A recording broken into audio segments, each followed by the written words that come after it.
at the Creek. Real faith, real life, real talk.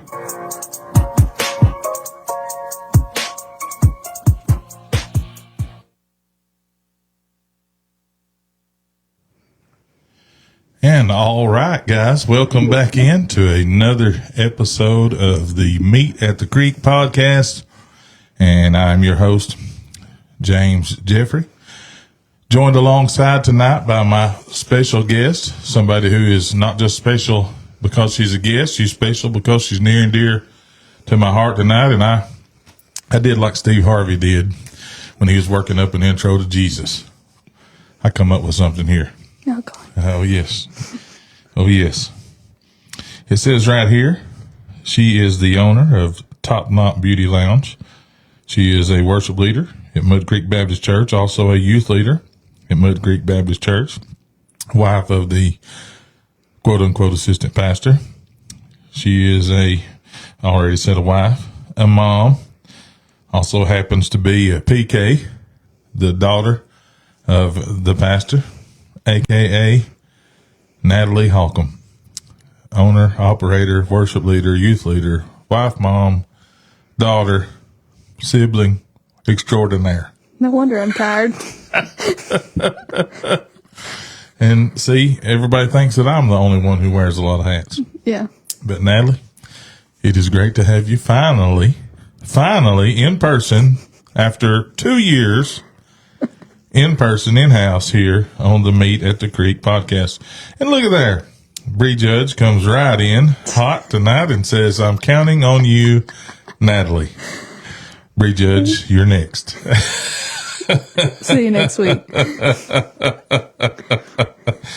Oh, Don Jeffery said excited to watch Preacher get roasted. All right.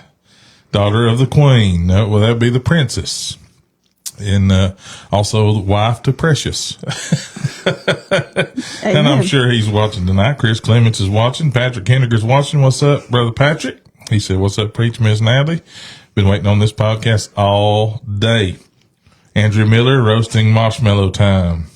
Is he calling me Stay Puff or what? I mean, that's just... He also said gang, gang. Gang, gang. Uh-oh. Uh-oh. Oh, this is going to be one of those nights where it's going to be lots of fun. Amber Stanley says, many titles. Hello, Amber. Good to see you on here again. There's Brother Dustin Henshaw coming in with the palms waving. Just for him. Beep. Yeah, just for Dustin. Doot. Doot. You should have added one. You know, and it's very possible that I have that sound effect on here somewhere. But It's fun. I'm going to be right honest with you. I don't know that I have it. It's fun. Would be funny, though.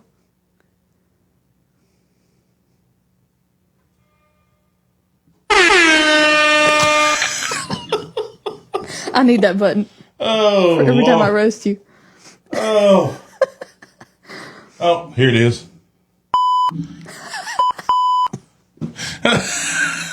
I do have it on here. That old Taylor Swift song that's like, yeah. They believe me, I didn't even say anything. Yeah.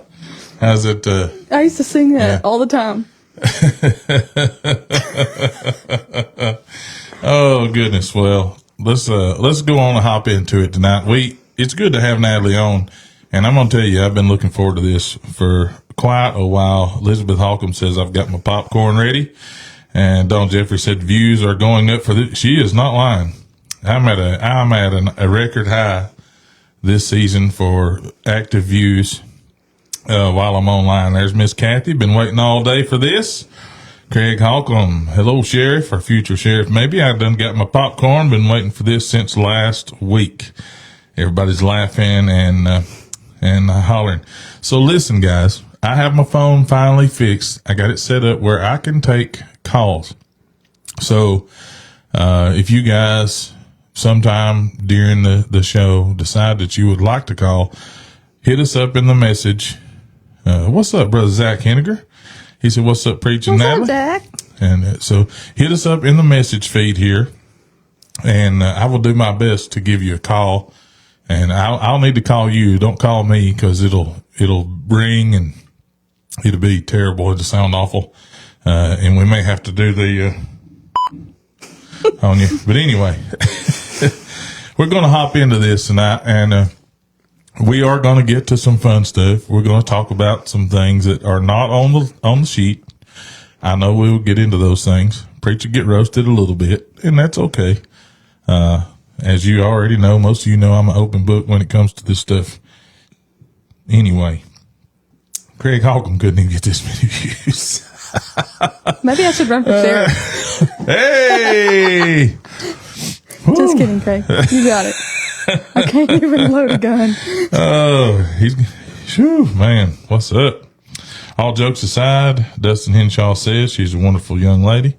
Very proud of you, Natalie, and I guess I'm kind of proud of Austin, too. And he needs to preface that with, he's still disappointed. Hey, man, there's Caleb coming in. Every PK's dream, a chance to get them back for sermon illustrations about us. Brandon Gamble chiming in, Law, the biggest crowd forever. Forget Craig Holcomb. I say Natalie Holcomb for sure. See? You know, there's a funny story about that last name. Remember that time in Domino's drive-through line when somebody thought somebody thought you were Craig, or Craig was your husband or something? Yeah, I went to pay for pizza and you said Holcomb and he was behind you. Yeah. You didn't know it. Hey. He said, your husband already paid for it. And I was like, my husband's the one who sent me. Oh, Bree just said, talking about things not on the sheet. That's why I'm not coming. Listen, Bree, the topics that'll be talked about not on the sheet are going to be topics that this one brings up and not this one over here. So it's just like you said, some things are on the no-go. I wouldn't do you that way, but Natalie will, and you're going to find it out here. That's why I don't have a podcast. In a few minutes. You need one, Natalie. You've got a space. You've got a space. You got equipment. No sense to not have one. Yeah. All right. So, my daughter, tell us a little bit about yourself. Tell my listeners, my viewers, people who may be watching who don't know you. Hello, Brother Cullen. Good to see you on here. Tell the folks something about Natalie that maybe Dad hadn't used in a sermon illustration. I'm a pretty open book. What's not open, you've already opened. But if you remember, but what about the folks who don't come to Mud Creek? What do they need to know about Natalie? I don't know. Well, you were born in 1998. Apparently I'm vintage. According to one of our teenagers. to teenagers, you're vintage. And, some folks that are watching the feed tonight could be classified as antiques. Yeah. Me, I'm sitting here, I'm an antique. Someone else's husband. Yeah. She's watching, so I love you, Bree. You called her out, Natalie. Oh. That's a 10% discount off the next service. Yeah, next service right there. I guess, funny thing is, most people assume people who are hairstylists have always wanted to do it. But I, as you know, can remember, I never wanted to do it. I wasn't the girl who got dressed up. The people at church see me now on Sunday mornings. I'm usually dressed up. But back in the old days, I wore Chelsea and Caitlin's hand-me-down shirts with basketball shorts and cheer shoes. Never matched. I had these ugly red glasses. Yeah. Austin still tries to convince me to buy another pair because he said that's when he fell in love. Austin only fell in love because I told him to. Oh, yeah. Precious does whatever he's told. Yeah, he does, don't he? Yeah. Oh, good old Precious. I need to get him back on here. Vintage, you was one when I started at the sheriff's office. I know. That's what I said. Oh, goodness. So, you came up, you lived most of your life in Scottsboro. A few years you lived in Tennessee. About a year and a half. I guess you lived out on the mountain at Section. Then just more recently, you moved to Rainsville, and you recently sold that house and moved back to Scottsboro. You got a business in Scottsboro, down in what is that called? The marketplace. The marketplace, down by Dawson Boat Center. It's in the same shopping center where the Whale Family Worship Center is, right next door. You are storefront front roadside next door to Alabaster Coffee Shop. Mm-hmm. And the new Italian restaurant Yes. plugged out. They just opened today. Yep. So. And I've been hearing, a lot of people talking about going. I hadn't talked to anybody who has gone. Your mom said socks that never match. They never do. They still don't. 27 years later. She also said, leave Precious out of this fairy tale. Hey. Sorry, Queen. Brandon said, Craig, don't worry. I'm still waiting on Austin to call me back 6 months ago. Must run in the family. Oh, goodness gracious. You can ask Austin's mom. He don't call nobody back. He can ask Austin's dad-in-law. He don't call nobody back. He every once in a while, if he feels like it, I'll get a return call. And even fewer times than that, get a return text message. Haley Higdon, hello, Haley. She said the hair magician is what she is. Oh. I agree with that. I do agree with that. Okay. I'm a little biased, but I agree. Brandon Gamble, it does. Tater done me that way till I started running the blueberries on behind him. Craig, now listen, people are going to take that as a fat joke. You need to tell them that you lit me up with them police lights of yours time and time again just to give me grief. Don Jeffrey, of course he calls you because he's precious. Hey, man. So, Natalie, how long now? I remember the day that, you had always wanted to be. You told me since you were really little that all you ever really wanted to do was be a dental hygienist. Mm-hmm. And, so we had made all of your plans. Well, I say we had worked, on getting you in front of people. And, we had some folks in the family at the time that could give you advice and, tell you things to work toward and work for. And you had goals, and you even talked about joining the Navy to go into that medical corps to go out and do that stuff on the ship. And then one day you came to me and said, Dad, I'm just not sure. I think the Lord wants me to be a cosmetologist. And I'm just not sure. You'd always talked about wanting to do dental hygiene work as a mission, as a way to try to talk to people and minister to people, communicate the gospel with people. And then weren't sure how you're going to be able to do that as a cosmetologist. And I'm not exactly sure what advice I gave you. I do remember. I just know that I do remember telling you that you probably would have. Oh, I do remember now what I said. I said, you're going to have them in a chair. Mm-hmm. With a knife, with a blade in front of the throat. They're going to listen to you tell them whatever. You did. You said you already got them there in your chair for a couple of hours, so they're stuck. You might as well. Yeah, they're not going anywhere. Because at the time I said I didn't know if I need to be a cosmetologist or a missionary, but missionaries don't really pay very well, and I've never traveled before. And you're like, "What? There's a mission field right here." Yeah.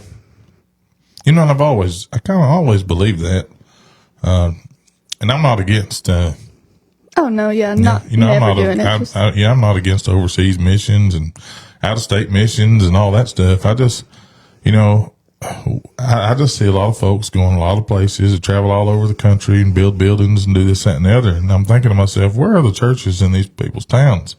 You go on these trips and there's 50 churches within 3 or 4 miles of where they're doing work. And I'm like, man, we should be doing that here for our own folks. I mean, that's why we exist, is to reach our neighbors. And I'm not against global missions. I'm not against national missions. I'm not against state mission. But if you can't do mission work right where you're at, how can you ever bloom where you planted? Mm-hmm. And I do remember the day you came and no one wants to argue with our hairstylist, Amber said. That's true. That's true. It's like arguing with your cook. Mm-hmm. That's just a no-no. Just a no-no. So you decided to go to cosmetology school. It was New Beginning was the name of that, right? Over in Albertville. And it was a Christian-based school at the time. Mm-hmm. I don't know if it still is. I haven't looked into it, but at the time it was a Christian-based cosmetology school, which is why I chose it. Yeah. There was just a few options on the table really around here. I mean, I think there was a couple in Huntsville or one, and then, Northeast had a program and New Beginning had a program. And I'll be honest with you, I'm glad you went to New Beginning. I think it's, we'll probably touch on this just a little bit too, because I'm very passionate about this now, because I feel like trades, like that, you were able to get, some financial assistance, thank goodness, because we were poor. That's why I'm still having to go to work, but it's, there ain't no money in the ministry. I'll just tell you, you go broke, trying to be in this line of work if it's the way you consider it. But, there is I think there's a need. Like for me, it took me so long to finish seminary because I had to pay for it. Finally got a little help at the end. Some private donors stepped in to help me finish paying for it so I could just go and get completed and not have to worry about it.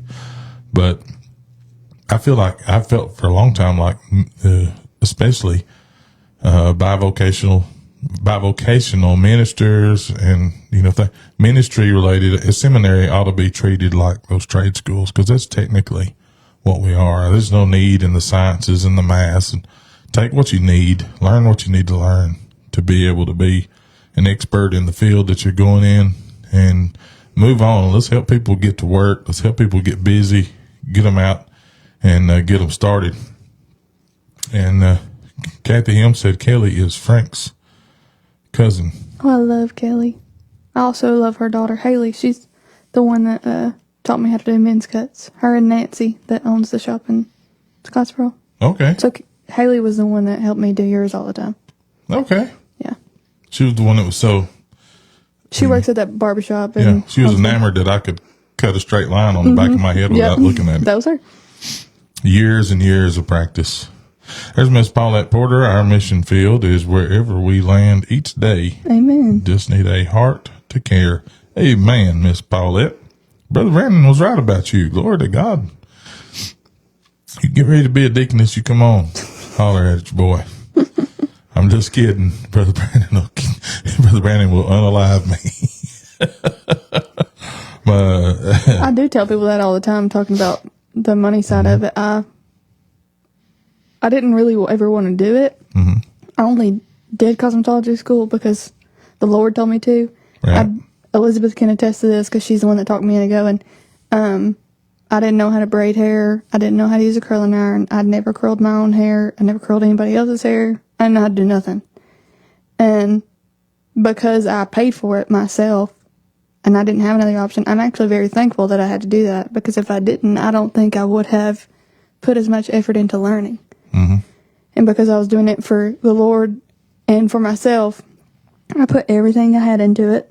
I learned as much as I could, as fast as I could. Yeah. And now, other than one other person, I'm the only person in our graduating class still doing hair. Really? Wow. Yep. I didn't realize that. That many people actually leave the field. Most people quit within the first year, even more than that in the first 5 years. Wow. There's no money in it. People just think that we make a lot of money, but we don't. Craig Holcomb said he had $200 if you could curl his hair. Listen, I can put you some new ones. I will pay you to sew some stuff into the scalp of his head just so you can get that $200 to braid. It'll be worth it to see the man bleed. I'm just kidding. My pastor's holding me back. Paulette, I love you. Yes.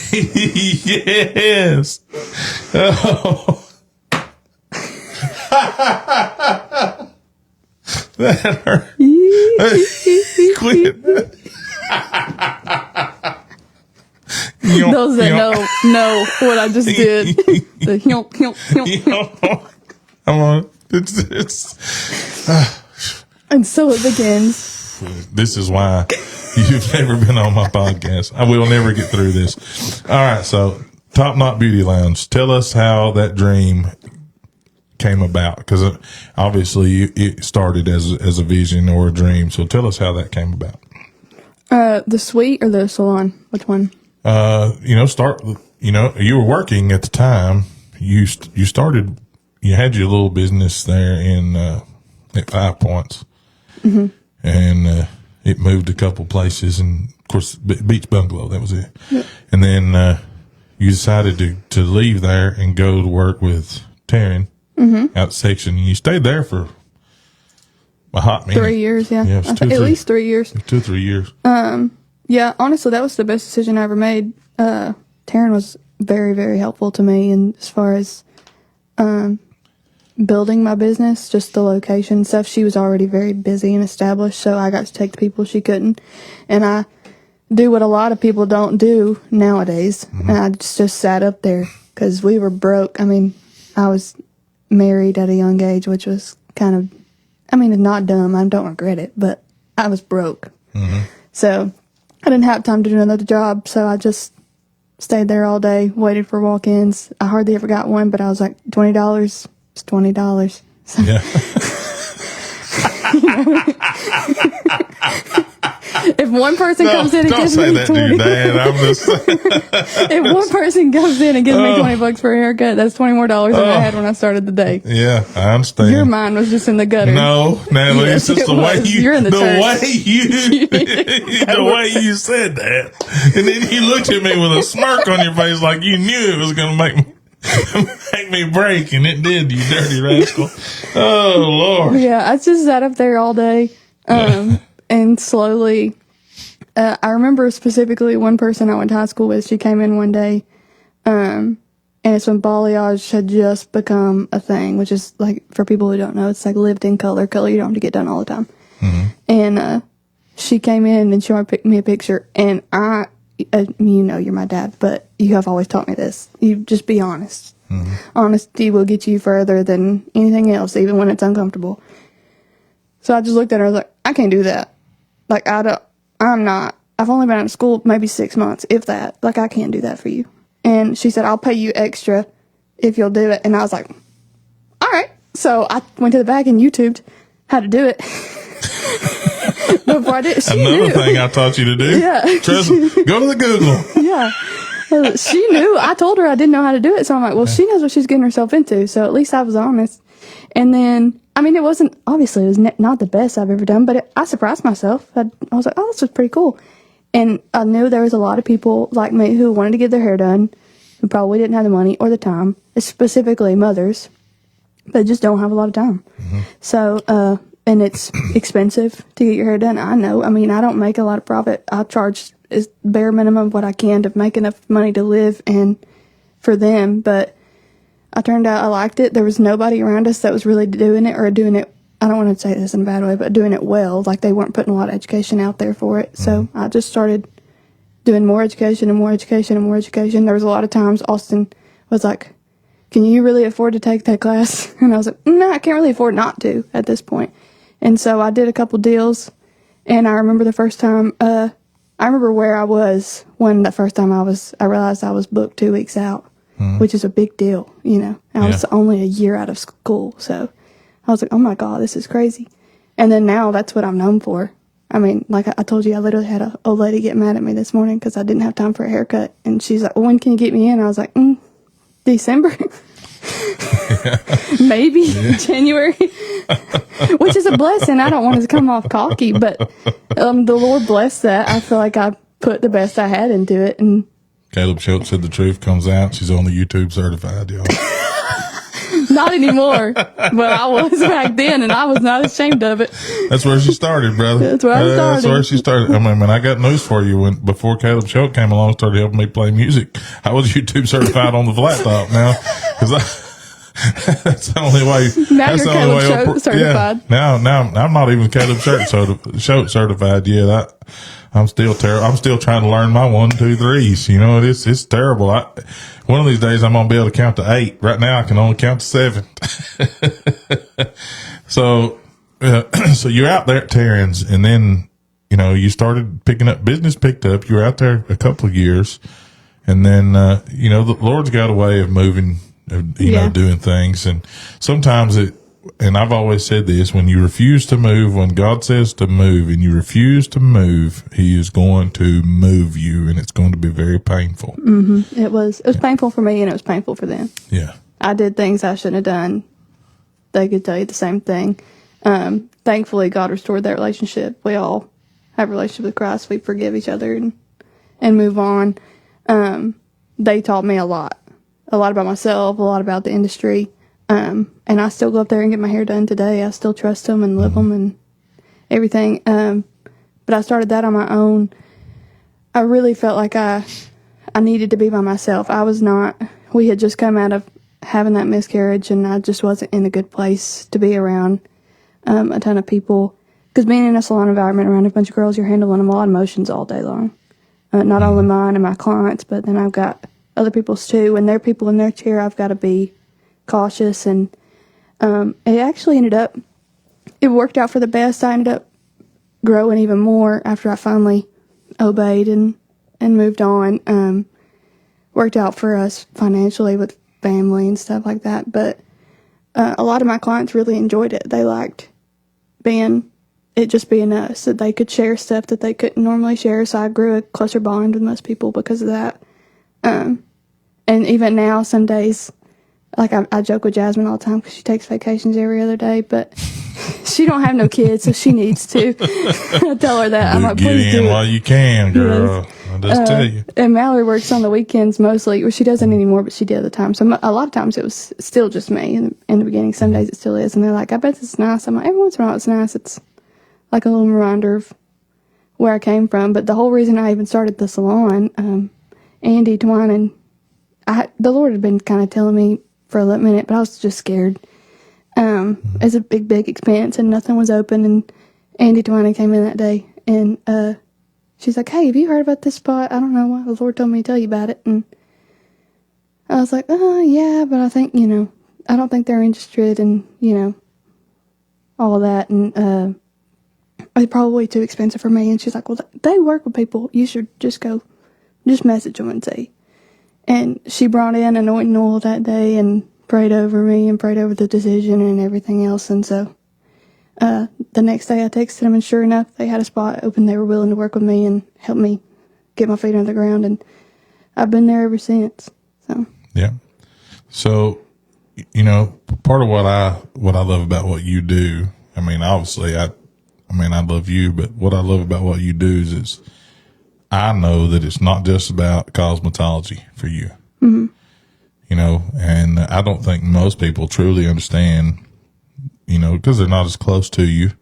But as they get closer to you, they begin to understand that it's not all about cosmetology to you.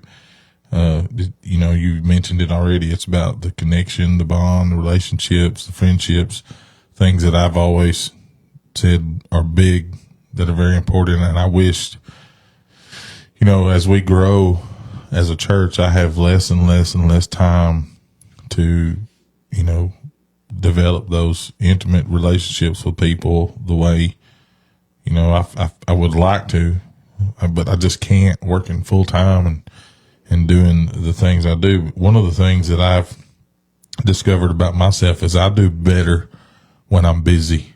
Mm-hmm. I am less focused on me when I'm busy, but when I focus on me, I tend to get very reclusive. And so I don't hunt. I don't really fish. I don't have hobbies necessarily except for this. And I love to do broadcasting. I love podcasting included.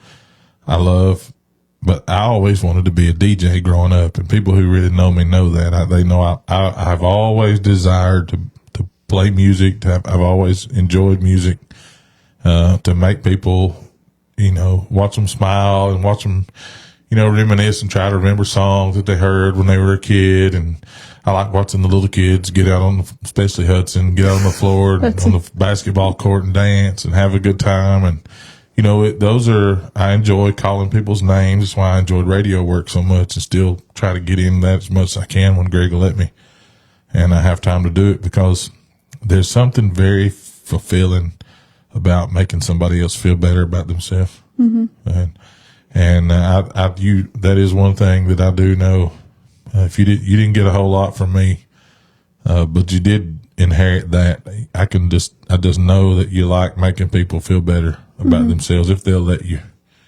And so for you, how do you see your faith and your business and your calling, your ministry working hand in hand on a daily basis?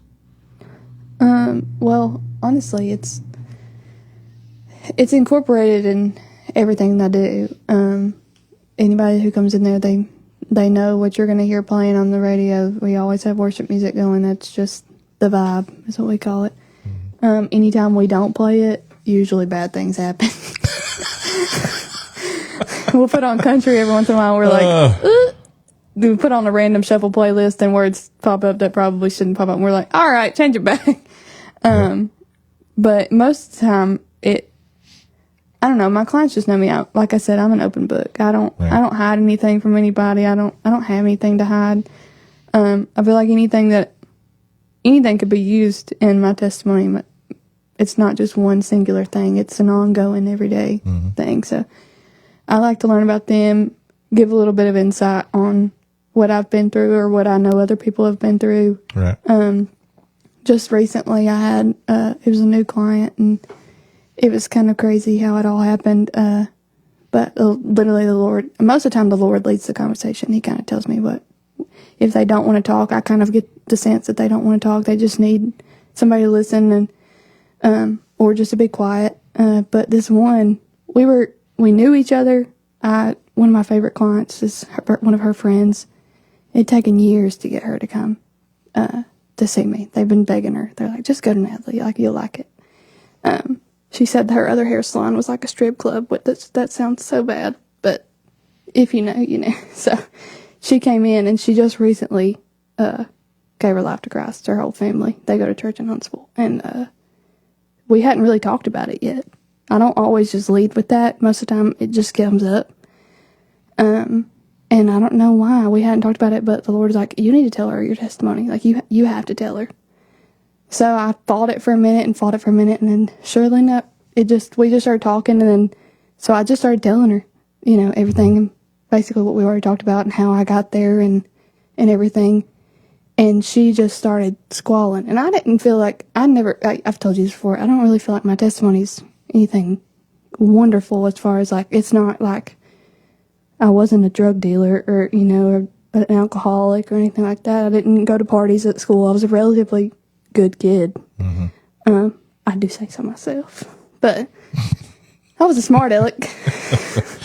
My mouth got me in more trouble than anything else. But, yes. But anyway, so I didn't really think it was anything. Like, I was like, are you okay?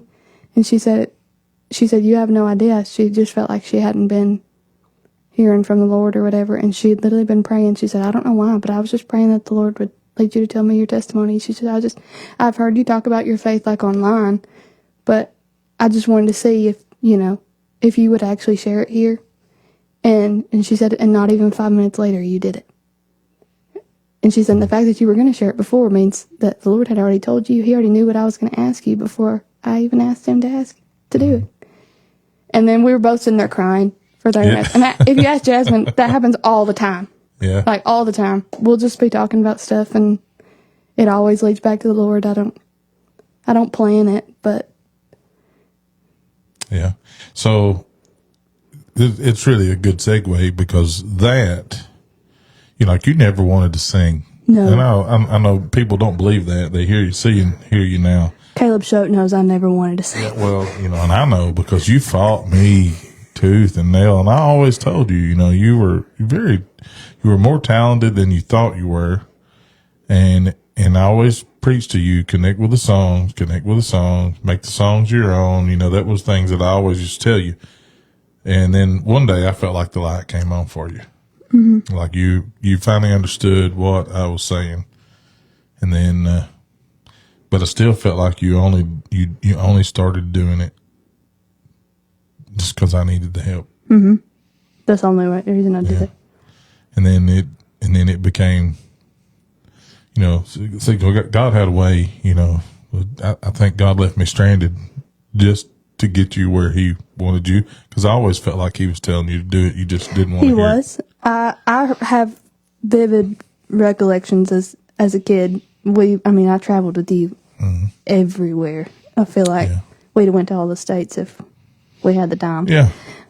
We would have. But I remember there was times I would watch people on stage singing, and it's like I just knew the Lord was telling me, you're going to do that. And I, honestly, until I cheered, I never really wanted to be in front of a crowd. I still can't believe I was ever a cheerleader. That's just crazy to me. But until I did that, I really kept my mouth shut. I didn't really talk a whole lot. That's what really brought me out of my shell and kind of got me over a little bit of stage fright. It helped because nobody was really looking at you, while you're out there cheering. They're really looking at the players. Except for, my mama was probably the only one because she don't watch football. I watched you. I You came did to watch you. me, but, you also like football, so you're kind of watching both. But it's like the attention's not just on you at that point, so that kind of brought me out a little bit. But I think that helped. But I did grow up with two very mean sisters who would always pick on me. Yeah. And so they kind of knocked my confidence down a little bit and told me I wasn't good, which I know they were just being sisters now. Like they weren't meaning it in any way. But that kind of held me back for a long time. I just thought people were just going to make fun of me and stuff. And then eventually, she's on here now. Rebecca Gass basically pulled me by the ear and sat me down and piano beside her and said, sing. And I started singing. She said, I can't hear you. And I was like, well, I'm singing as loud as I can. She said, no, you're not. Beck got a way of doing that. She does. She probably got me to sing loud at first, the loud-ish. And then Caleb got me the rest of the way. Yeah. Caleb is very good at pushing people out of their comfort zones. And, he'll make you feel, he will make you so mad, that it becomes a mission. Like you'll do it just to prove to him that you can. Because, and that's what he wants. Yeah. He uses reverse psychology somehow or another. I don't know what it is. I'm always threatening to put pump knots up on the top of his head, but anyway. He already had those. Yeah, he's had those cut off. Yeah. So you serve as a worship leader here at Mud Creek. And, for me personally, I've seen firsthand, and a lot of other people have too, how that God uses your not only your voice, but it's translated now into what I used to tell you. When you believe it, it's easy for other people to believe that you believe it. Mm-hmm. And then once you connect with it, they connect with it because they believe it. And so I've seen this. Lord, I don't even want to. Caleb just heard. Okay. And Brother Patrick said you have one of favorite parts of his service is hear you singing. Brings so much spirit out of the songs. We appreciate that, Brother Patrick. It's all about the bass player. It's all about the bass. About that bass. No, anyway. That's for Brandon. Oh, Lord. Hey, goodness. All right. So what does worship mean to you personally? It's more than a song.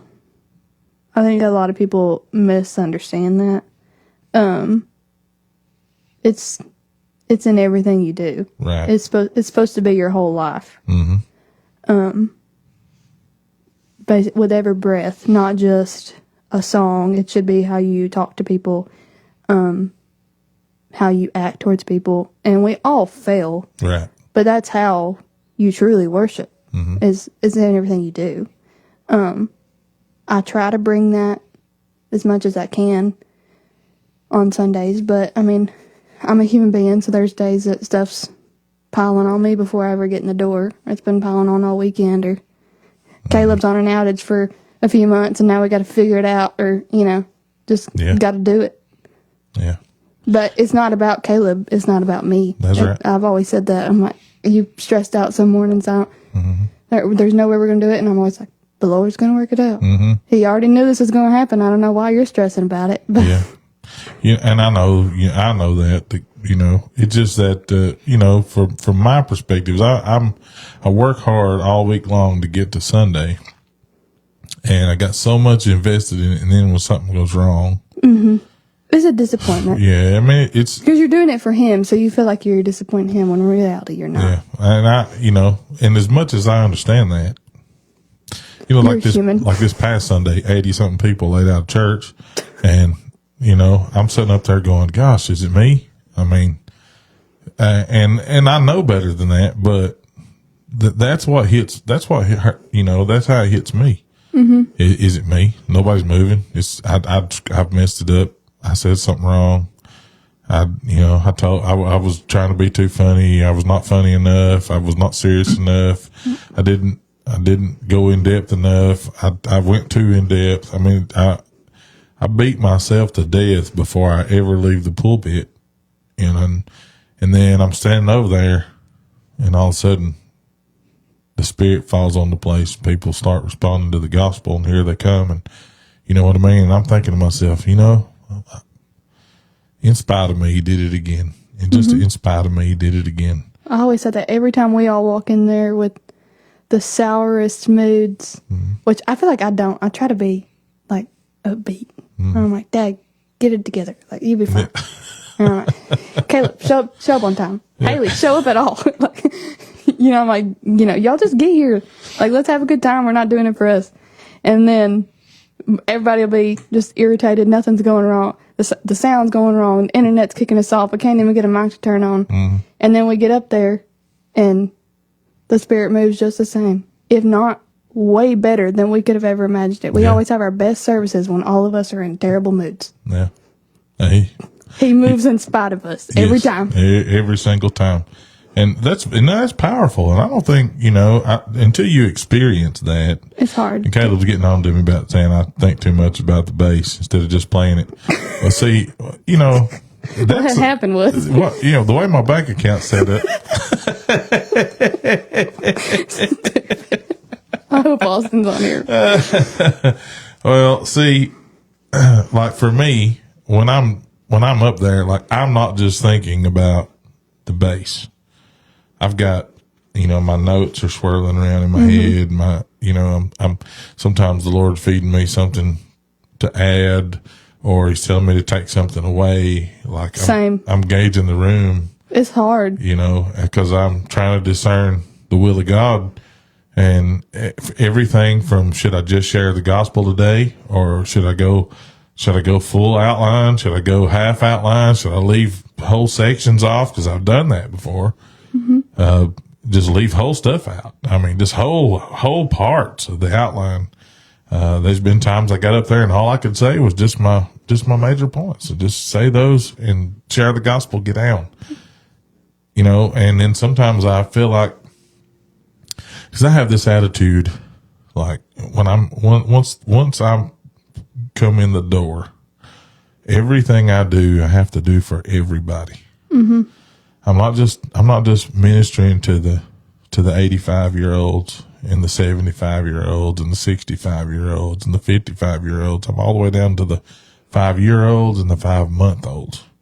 For those little kids, they don't have any understanding about what I'm saying.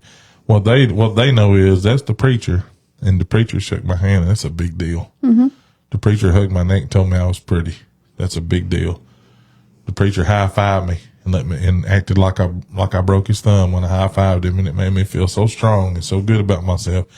You know what I mean? So that it's from the very little, and I'm telling you, I don't think people have any idea what being in front, actually the weight of that actually feels like, and so like Caleb, for example, Lane's is going to be helping us for a little while. He's feeling it. You feel it. Everybody knows Haley feels it. Her knees shake like she's, carrying the weight of an atlas on top of each of her joints. We get on her all the time, but those are the times when, those of us who are in the ministry and actually up there in front doing it, and we care about, what we're doing. I hate to use words like we care about the product, because it's not a product. No, yeah. It has the same. We don't want to be in the way. Yes. I mean, I care about how it's presented. The gospel is not some kind of, it's not something that I'm parlaying into profit, because it's not the only thing profitable is eternity. Yeah. And, it's like bodily exercise profits little. I'm a testament to that. But godliness is profitable unto all things. I mean, we had that conversation with Jamie whenever, we first started with the singing stuff, because he just didn't understand. And I applaud him for how he was asking the right questions, because that's important. But he was, like, I can't remember what he said, something about, we're not trying to win an award. And I was like, no, that's not we're not caring about that. We want it to sound good because we don't want to be in the way. If this is what I have to give the Lord, then he deserves for me to give the best that I can give him. Yeah. And some days that's not going to be perfect. I've got to the point now. I mean, I used to be so scared to get up there, and if I messed up, now I could butcher the whole thing, and that's not going to stop me from getting up there, because I'm not doing it for anybody else. I say it all the time. If somebody can do it better, they can get up there, and I'll let them have it. I mean, that's fine. I'm not trying to be perfect. The Lord isn't looking for perfect, but he's looking for me to give what I can, and he deserves for me to give my best. He deserves for me to practice, to try to make the instrument that he gave me better every day. I'm not supposed to stay complacent. And like you said, like the Bible says, when we have more on us, we have to answer for more, because we are in that leadership position. We will be held accountable for more than just us. And a lot of people don't understand that. I mean, on Sundays, it's like I tell people all the time. I told Lane whenever he was going to start, I was like, you're going to be like Caleb. You're going to have to know a lot of songs, because I'll be up there and we will have planned and practiced all these songs about 8 different times. And then we may be in the middle of it and the Lord tells me not to do it. I got to do something else. And I'm going to have to do it. Whether you can play it or not, I guess I'll sing it a cappella, but I hope you know how to play it. Yeah. Because you're going to have to play it. I'm going to make you play it. Yeah. Well, I totally get it. I do understand. And I think, and it's the same way for me, in the, on the preaching side of things. I don't always get to see or hear or address everything that I want to address, or, spit out every jot and tittle. But you said that for Jamie about Jamie, and he and I actually were having a conversation today, because he helps us, he's actually kind of stepping into the role now of like a men's outreach, director. He's handling that, and he's doing a really good job. And I'm super proud of how much he's growing. Not just how much he's growing, but how well he's doing it. And, he's taking direction, but it started that day. And, to his credit, that moment, he was like the rest of us. From the time he was saved all the way up until, he came here, we had all been taught that. You just get up there and have at it. And, but when you finally, and if the Lord tells you to do that, then that's fine. Yes. And then, but you not putting, that'd be like a preacher standing up and just never cracking his Bible all week long. It's the equivalent. It's just putting no thought into it, no effort, and don't get me wrong. Sometimes God will change the message on me in the pulpit. Like I stand up, open the Bible, and like, oh no, you don't do this to me now, but that stuff happened. And then he blesses that, but he don't do that every single time. But when he does do it, it's because somewhere down the line, I have studied that, I've prayed over it, I've written out outlines on them and then tossed them, but they're still in there. It's just stuff like that. Just for whatever reason, here in yonder, I didn't use it, and didn't even, didn't think I would use it, and then all of a sudden, boom, it comes flooding back, and it's out, and then I can't remember it again. It's gone, and it's about as fast as it comes on. Caleb said he needs to call in. Oh boy. Do it. We're going to get Caleb on the podcast. I told you we'd do it one way or another. Caleb, I'm going to call you. You better answer the phone. Don't be scared. Yeah, now is not the time. Now is not the time. Dang, it's called me. Yeah. He was on it. I did call you. You said you felt the need to call in. So what do you got to say for yourself, Schultz doll? Oh, well, y'all was on the deal about the singing. So I was instead of talking, because y'all ain't looking at the screen. I don't know. I don't know what's going on. It's something's either wrong with my phone or something's wrong with the connection because it's got your voice sound like you. He sounded like Uncle Jerry for a second. Yeah, I was like, man, it don't even sound like Caleb. Is it one of those knobs? And no, it's not one of the knobs. And I know I got him on the mix minus, so he's right where it needs to be. Hey, let me dial you back. Let me see if it's something with my phone. You ain't got to call back up. Well, we want to get you on. I don't know. It might be something wrong with my phone. His mom said, "Why does he sound like he's 80?" Yeah, it does. It does. It sounds like you're like a much older guy. Let me call you right back. Yeah. So. You hear now? Man, it's still doing it. I don't know. That's so weird. That is weird. It's making your voice sound like you're like 180 years old for some reason. I don't understand. Well, working 7/12, that might be a reason for it. I understand, bud. We miss you, Caleb. Yes, we do. I know you do. He don't miss us. So he don't miss us at all, does he? Oh yeah. Well, we do miss you, Caleb, and I really hate that this thing's not working. It was working fine a few minutes ago. Every week I test it right before I go on the air with somebody just to see if it's going to work, and it was working perfectly. And now all of a sudden it's decided to drag. I'm sorry, buddy. That's all right. I hope you're doing well. I hope the job's going well, and we miss you, buddy. We want to get you back up here with us pretty soon. We missing you pretty bad. Well, I've been gone but a week. Well, that's all it takes sometimes, man. Absent make the heart grow fonder, bro. Yeah, I guess so.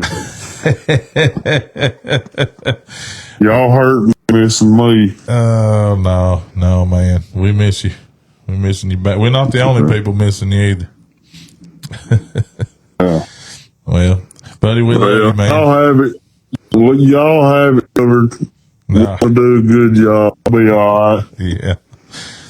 Yeah, Lane, we'll just take over and I'll retire. No, I don't think that's absolutely not. You ain't getting out that easy. What? Yeah. Yeah, if the rest of us is going to suffer, you got to suffer too, buddy. Yeah. Oh, me. Oh, Well, bud, I love you, man. I hope you have a good night. I love y'all too. All right, see you, bud. Bye-bye. See you.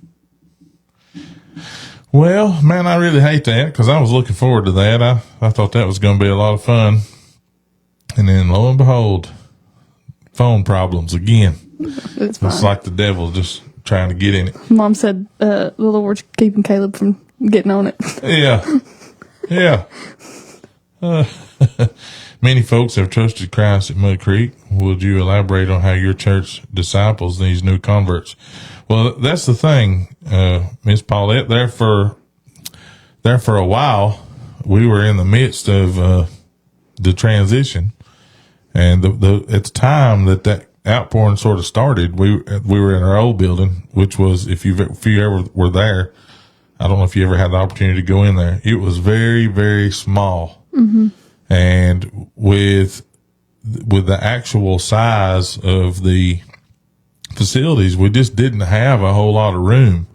And also though, with those new converts, trying to disciple all of them, because everybody that was basically working at Mud Creek, filling roles and jobs that we're still doing it, but we all work full time.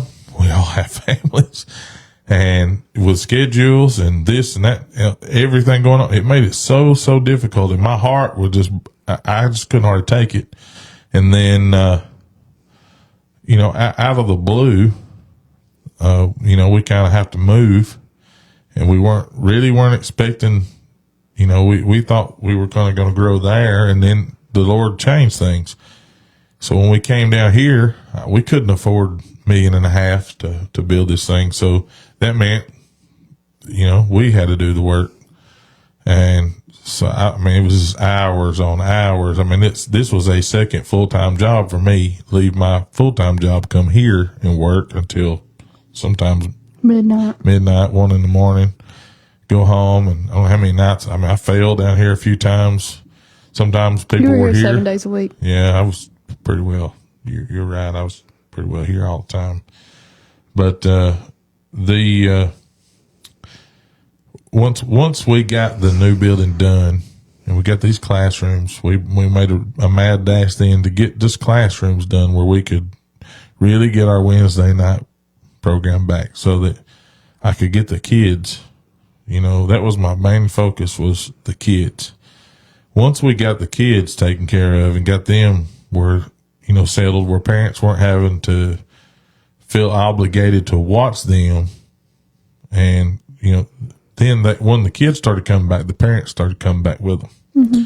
So that now some of those folks who got saved, and I would do the best I could to disciple them, individually, trying to keep up with them, trying to help them answer questions, sending them Bible studies and, things like that to do on their own. And then opening myself up to answer questions, which I did a whole lot of, there for a long time. I was constantly, answering questions. Hello, Sadie Teague.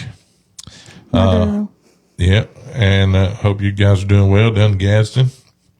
It's the boogeyman. He said, I speak truth through these days. Oh, bless his heart.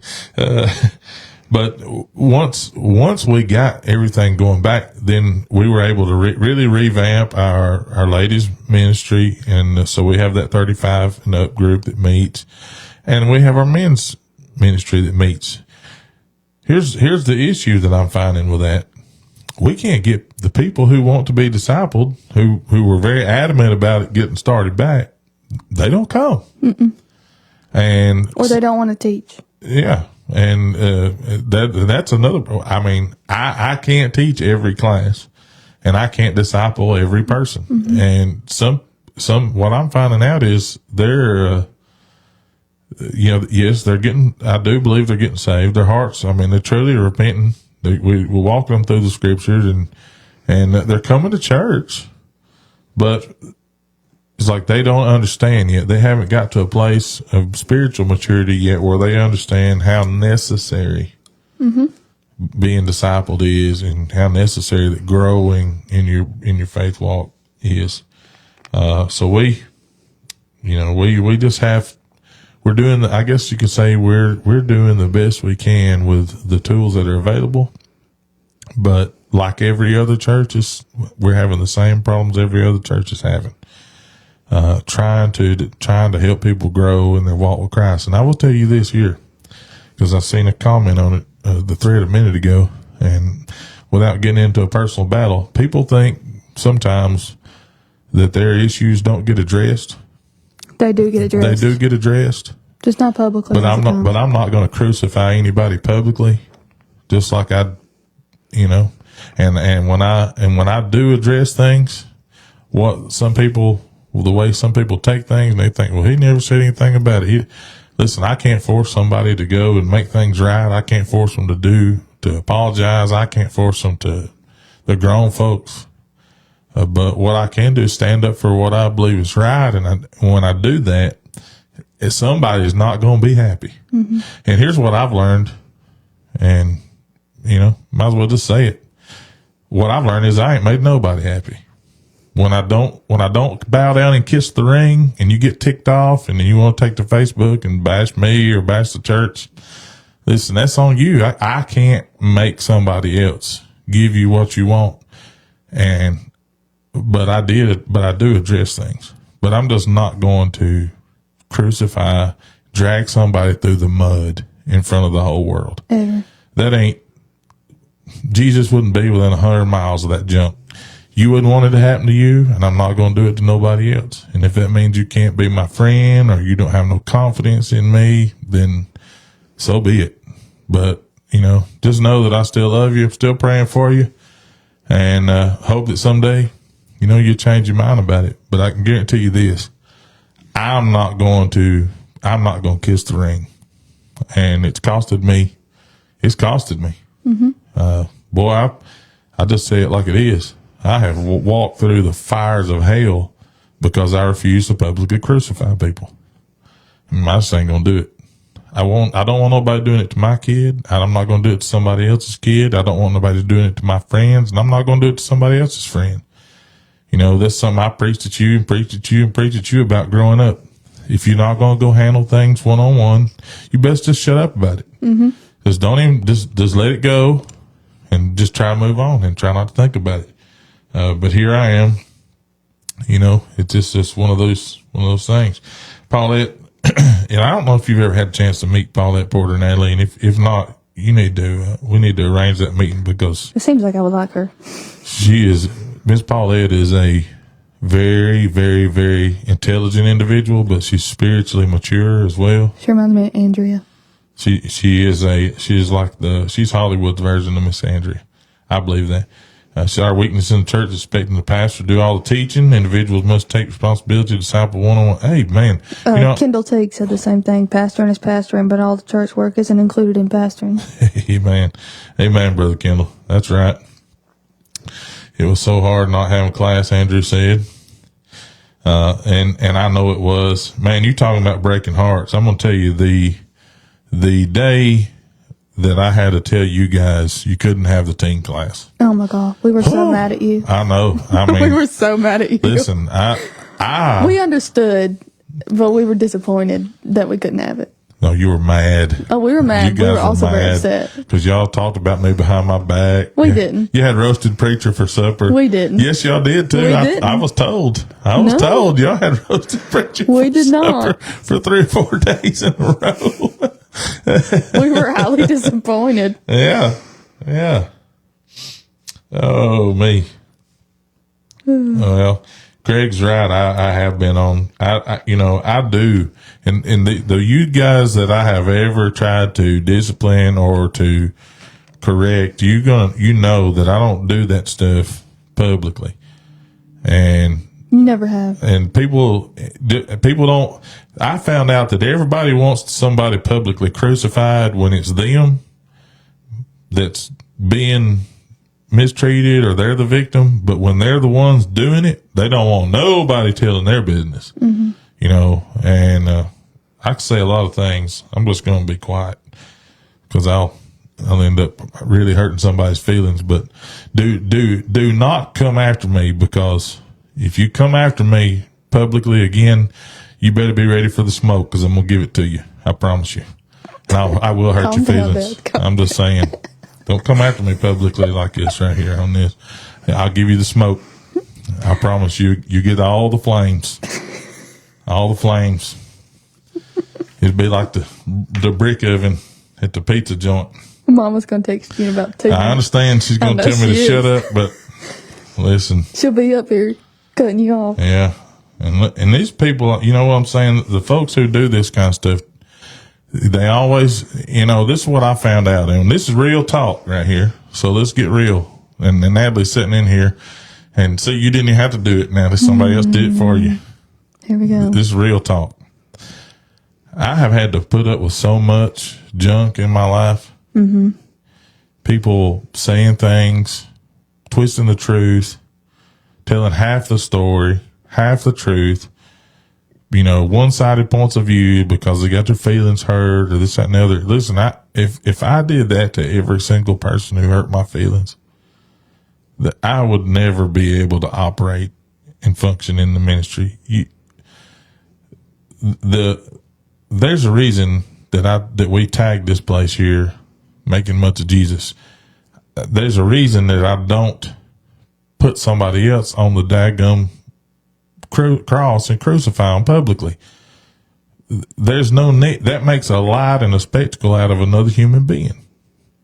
And when you're going to work in the ministry and you're going to do things, for the Lord, there is no time for self.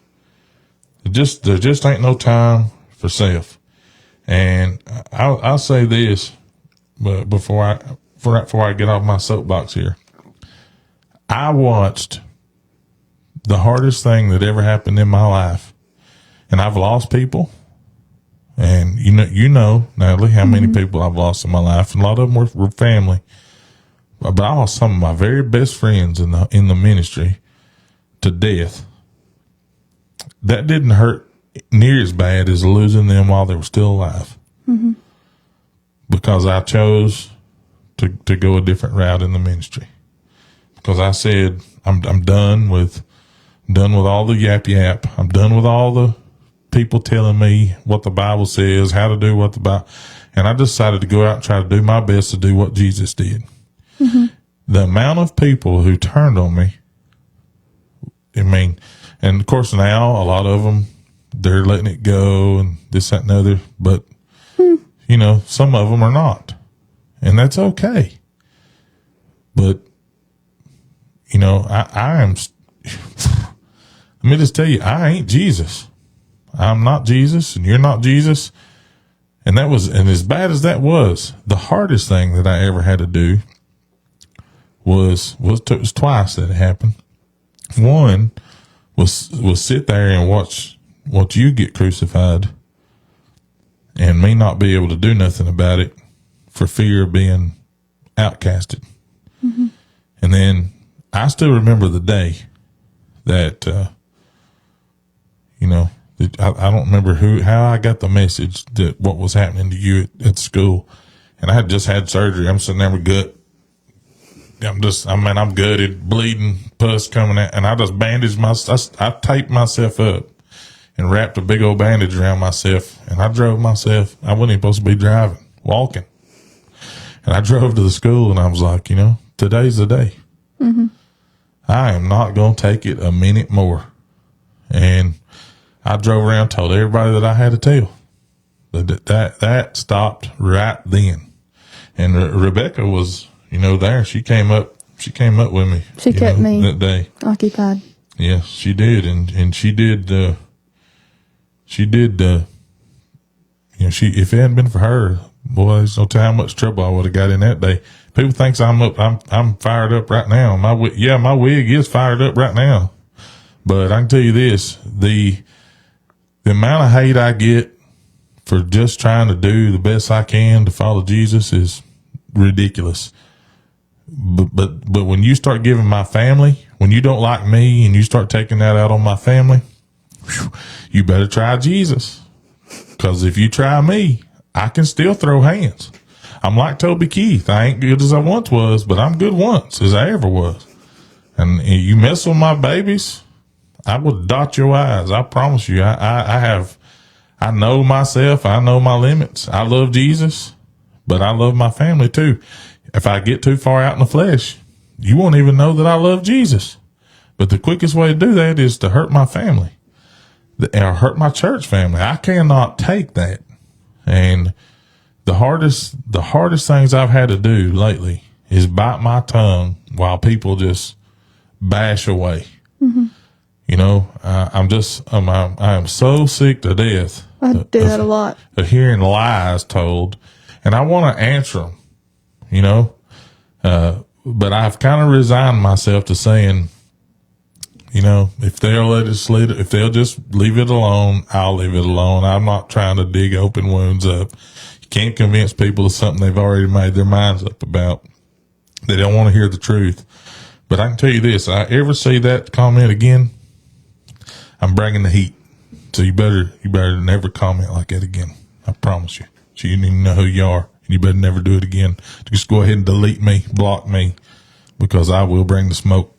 And you don't want me to unleash the beast of Mud Creek on you. I promise you. She lives, right now she lives down the road, but she abides up the road too. Baby. Because I get where it comes from, but I promise you don't want that. Austin is exactly right, because, you know, what happened to me the last time is, it was probably the hardest time, one of the hardest times of my life. Yeah. It made me who I am, though. I don't regret it. You know, and it pressed me. I didn't understand why God had let me out of certain assignments before and then made me suffer through that. You know, like they didn't want me as bad as I was still hanging in there doing my best to try to help and be a help.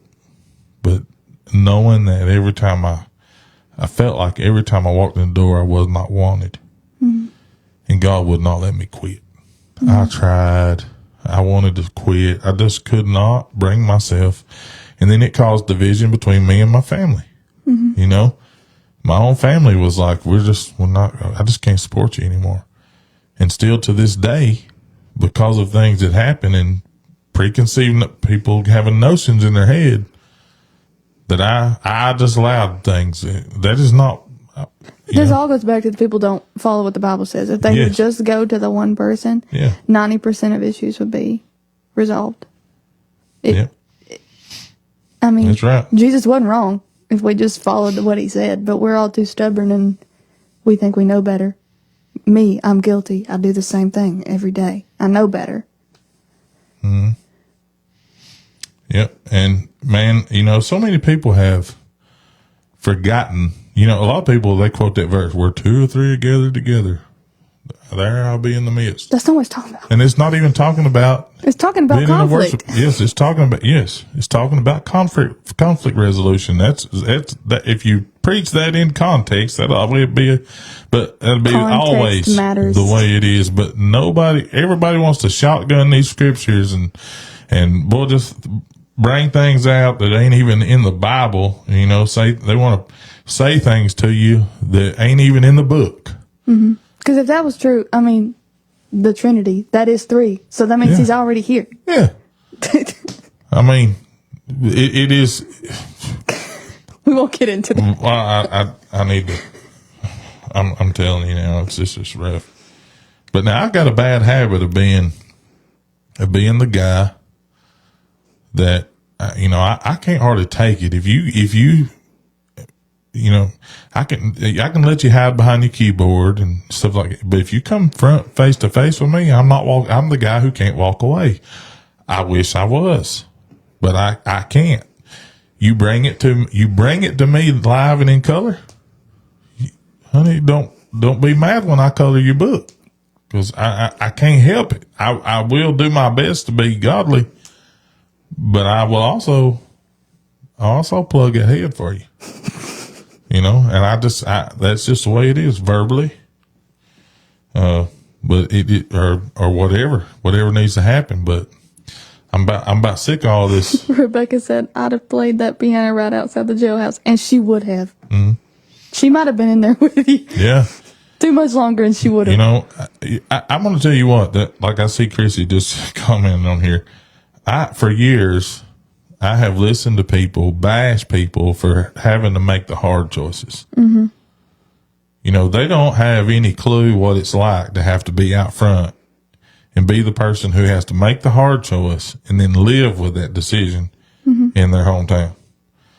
They've never had to make a hard choice in their life. They've never had to call off a church service because there was a Torcon 10 and then the sun that be out all day and the wind don't even blow and take the beating, you know. But they also haven't been.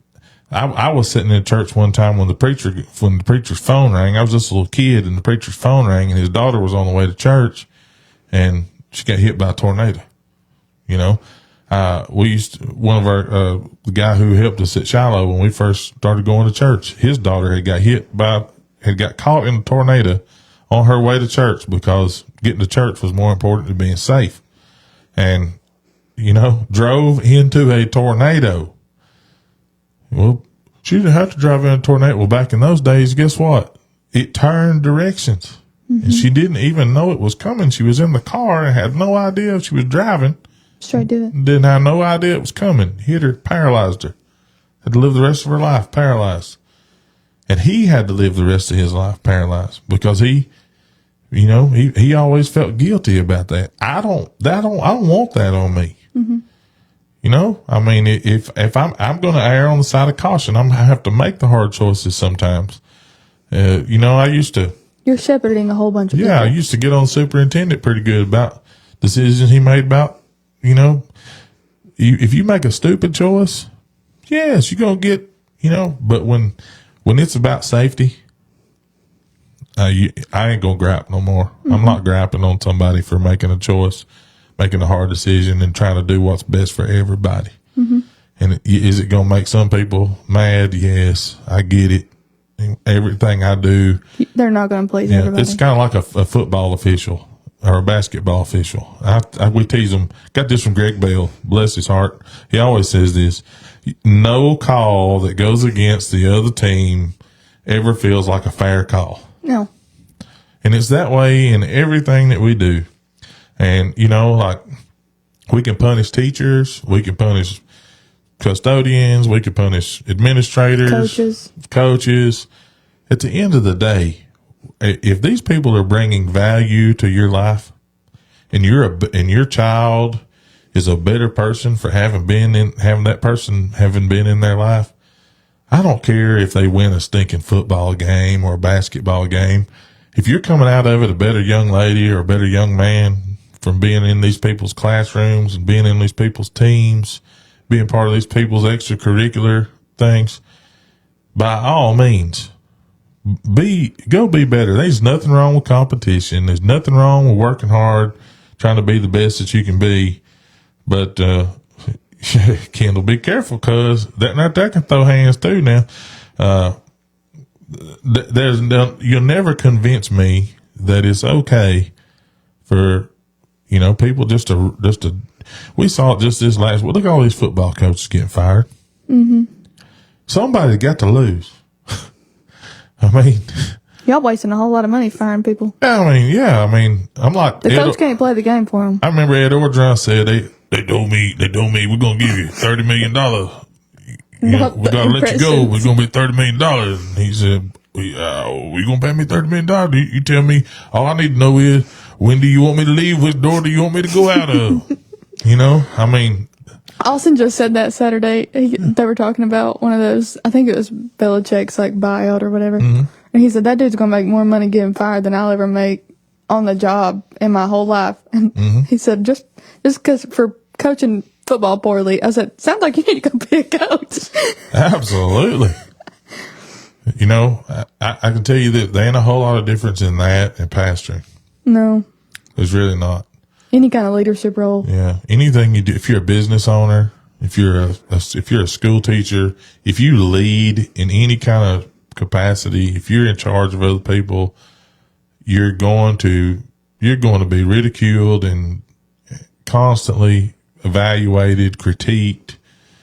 That you'll never please everybody. And I'm going to tell you, my heart, the older I get, my heart goes out to these people. And I've often said times, that now I know why people don't they don't want to coach ball anymore. Mm-hmm. That's why you can't They don't want to open a business. Yeah, you can't find good teachers. Who wants to do that? Who wants to put up with people anymore? Mm-hmm. I used to tell that to the daycare workers because they would, we had some really good ones. We never really had bad ones, but, they would always be really nitpicky and not nitpicky, that they would apologize a whole lot. Mm-hmm. Well, this happened, this, and I'm like, listen. He's alive. He was fed, and his diaper was changed. I know how this kid is. I don't want to do your job, so I'm not going to tell you how to do your job. As long as he's taken care of, you don't have to explain nothing to me. Do what you got to do. That's exactly right. You could not pay me enough money to be a daycare teacher, or just a teacher in general. There's not enough money. They're underpaid. Oh, grossly. So are the So were the lunchroom workers. Mm-hmm. I've sat in there and watched how them kids treat mom, which they all love mama. She gives them extra food. Yeah, pretty. She said the little pretties. They get treated a lot better than I do. They get what they want, when they want, how they want. They're all little mini preciouses. Yeah, if I could throw an extra $1.50 down every day when I get home, get fed like some of them, she could have a whole racket going on the side. Mm-hmm. That's what I told Lane that this Sunday. He said he was worried about messing up song. And I said, listen, if anybody else can do it better, they can get up here and do it. That's right. You were willing. That's all I ask. That's right. And that's all I'm asking. I can tell you this, man. I don't have a whole lot of patience for people who are going to gripe about things they're not willing to try to solve. Mm-hmm. If all you're going to do is sit around and run your mouth about the problem and not try to help fix the problem, shut up. Just be quiet. I don't even want to hear it anymore. I mean, it's like the Little League thing, which I mean, I know everybody saw me complaining about it. And I mean, I stand by what I said, but I respected them enough that they came to me and worked out the problem just to me. They didn't do it publicly or anything like that. And now they've asked me to possibly coach next year. And I looked at Austin, and Austin's like, "You really going to do it?" And I'm like, "Well, I can't say that there's a problem, and these are all the problems, and then not be willing to fix it. Not at least help. Yeah. If I can be of help, then I will help." If you'd have said no, I'd have kicked your tail. I know you would. I mean, I'd have been on you, because that's exactly the way I feel. Don't said do it, I'll take your money. Lord have mercy. You buy the food, I will cook for $50. Listen now, that ain't what it costs. That ain't what it costs. Listen, my goodness. This woman, she's lucky. I know. So my little tirade cost me a few viewers. Bless you in hearts. Did you say Mitchell Dindy? He said, "Craig Holcomb, we just need to please the majority." Amen. Craig Holcomb for sure. Sadie said these two with microphones is scary. If they think this is scary, they should have been on our car rides to all them churches, to and from. Emily coming in with a comment of the night. You're saved, not soft. Amen. Hallelujah. Amen. Patrick experienced that a little bit when he coached Little League, and also when he coached, or when he did the horse thing year before last. He experienced that. Radiology, especially, Tara said, way underpaid. What all we put up with. You've been there. Yes, I have. And I was nice to you, Tara, while I was there. You can't lump me in there with those bad Hey, I'll ones. be there on Monday. Yeah, actually, she will. There's Meemaw. Hey, Miss Meemaw. Sue. Well, Dawn said that's what you said. I need to get back to this. They really should have been in all those car rides. Those were the fun times. Yes. But car ride, I've said this before. I wish Dustin was on here. I don't know if he's still watching or not, but me and Dustin talk about this all the time.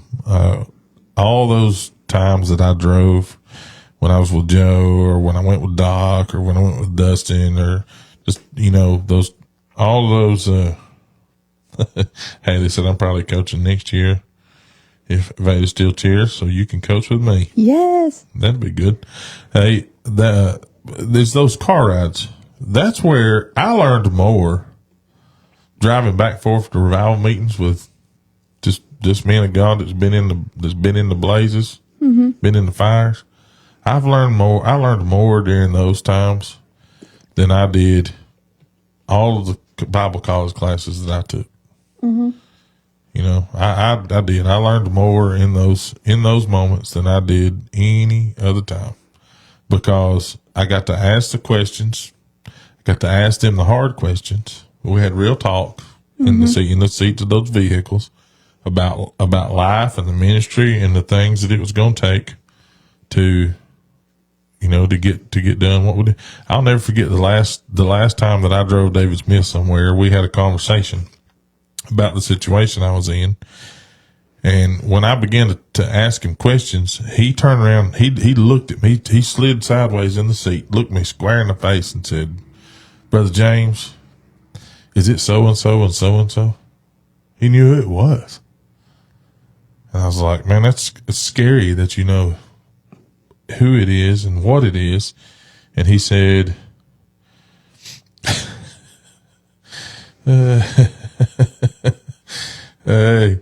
he knew who it was, what it was, and then he goes on to give me, and it probably, honestly, because it happened in 2019, it probably was part of the reason that I refused to quit.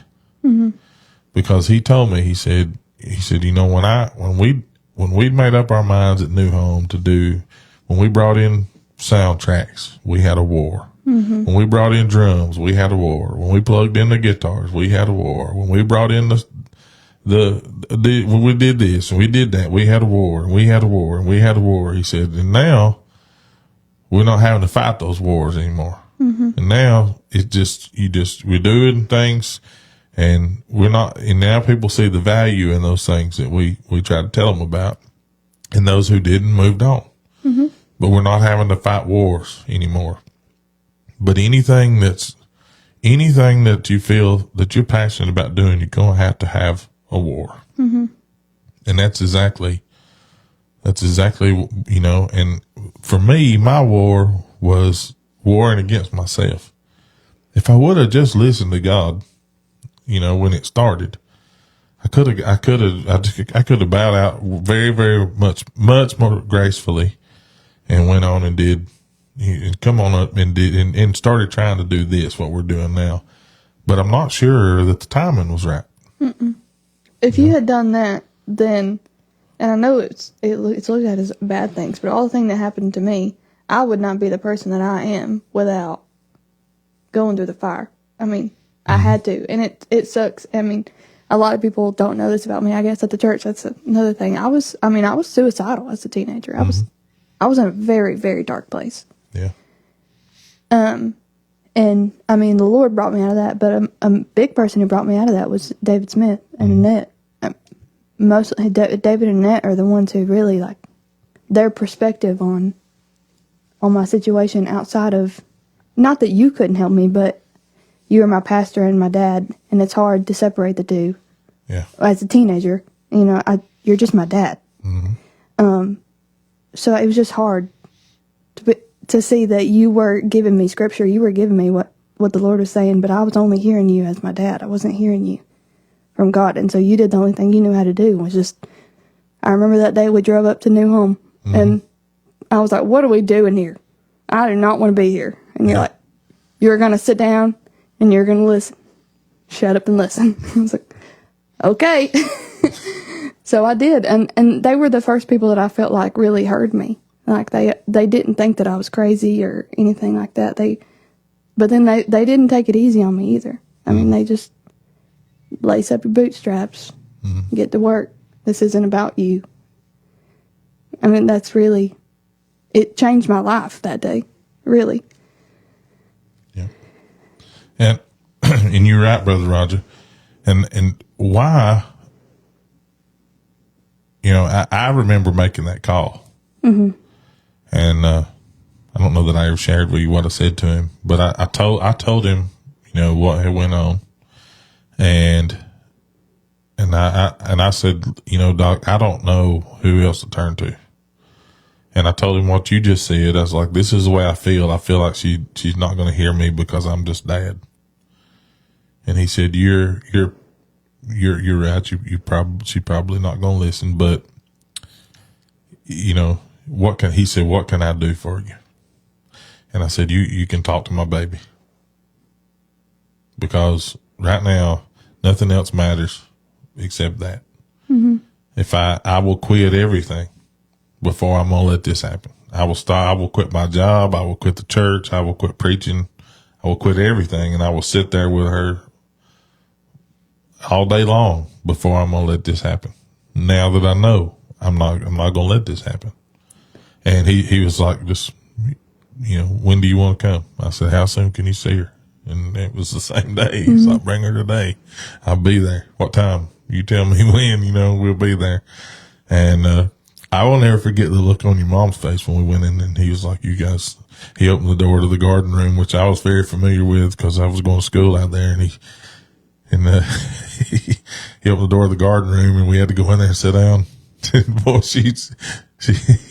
we were both concerned and worried. It's like worried. the principal's office. It was. If you've ever been in David Smith's office, it's like the principal's office. Yeah, and then he called us in, and you stepped out, and there was like, Yeah. And then he brought you back in, and but see, that way he handled that, still today, that is part of the reason that I'm still so avid about, you need to talk to the people that at least try to have that conversation. Because if you don't ever try, you'll never, but if you're not going to listen when the other person talks, then It's useless. yes, just move on. Just close it up. Just close up shop and just move on, because it is what it is. We'll disagree, move forward, and that's all I know how to say. I'll let it alone. But I will say this: you responded well to what he said, and I had the way you came out of that. I had I just had a lot of peace that part of your life was going to be over. Mm-hmm. I knew the struggle would always be there, suffering with that stuff myself, and knowing where that came from. I knew you would always struggle with it, and I determined in my heart, best thing I could do is just try to be there to the best of my ability, try to be an encourager, but also to do what worked for me. Mm-hmm. And it was try to keep you busy. And that's when I set out. We started running. Yeah. Started running, started driving me all over the place. I just wanted Bible college. Yeah. I made you go. I didn't want you sitting around with nothing to do. Lots of David Smith and Dustin Henshaw papers that I did not want to do. Which I will say, to backpedal onto that, that's into the youth leadership role now. In that meeting, one of the things he told me, I don't remember if it was him or Annette. They were both in there, but they looked at me and they said, I don't know why you're going through this. I don't know why you're feeling this. Because honestly, I didn't really know why I was feeling it. I'm looking back now, it's probably a lot to do with being a preacher's kid and everything that you have to deal with, and being in a glass house 24/7, you can't make a mistake. Mm-hmm. You have to hear people talk about your parents, and you can't say nothing. Everybody tells you to just sit down and shut up. Mm-hmm. Don't ruffle feathers. Do everything the right way. And that's a lot for a kid. Yeah. You're not allowed to be a kid at that point. But he looked at me and said, I don't know why you're going through this. But if the only reason you're going through this right now is to help somebody later who's going through the same thing, is it worth it to you? And I was like, well, yeah. And he said, focus on that. Yeah. And so that's what became when I was actually talking to a client this week that goes to our church. And they said, I don't really know what my purpose is. I'm trying to find that. And now I'm thinking about it. Usually the thing that you're struggling with the most, that might actually be your purpose. That's what the devil's trying to keep you from. He doesn't. The second you figure that out, and that it's not about you, it's about the Lord and what he can use through that, you're unstoppable at that point. Yep. And he doesn't want you to figure that out. I always felt like he never, I could talk to Doc about anything. And that was the hardest thing that I ever had to talk to him about, was that. The second, third hardest thing that I ever had to talk to him about, though, was my struggle about where I was at in 19. Because when I talked to him in 2013, I got that whole roll up your britches and get to work speech. In 2019, I didn't get that same speech. In 2019, I got the go to war speech. Mm-hmm. But I misunderstood what he was saying. It's like it's not a battle between flesh and blood. Exactly. It was a different kind of battle that was going on. And I lost the battle because I thought the battle was about me. Mm-hmm. And the battle was never about me. The war was never about me. And battles are still being fought over me today. People are still mad at me. And they're mad because I can't fix their problems. And they're going to get there one day and be like, I was so off. I was focused on the wrong thing. Yeah. And am I not ever going to be able to fix your problem, I'm never going to be able to help them fix their problem, because they're not hearing. They're not ready to take the advice. Yeah. They don't want the advice. They want you to fix the problem. That's right. You can't handle the truth. But I mean, honestly, in that situation, I literally had one of our youth. Recently, and they've been public about this too. They were struggling with the same thing, And it's been multiple. It's not just one. And it's crazy to think back now. Literally, it's been this year will be 10 years since I got saved and since all that transpired. That's exactly 10 years later. That's exactly what I'm doing. I'm helping kids just like me. They don't realize how much I am like them. They see me. I tell them all the time, don't put me on a pedestal. Andrew tells them all the time, do not put us on a pedestal. We're not perfect people. We will fail you. And we have failed them before. I mean, there's been times where we've had to go apologize because we handled it the wrong way. But, I mean, it's just been crazy to see how the Lord was able to shine through all that just because I just let him. Right. Yeah. And even now, like with me, you know, people go through stuff and I just find myself giving unsolicited advice to them. And they either listen or they don't.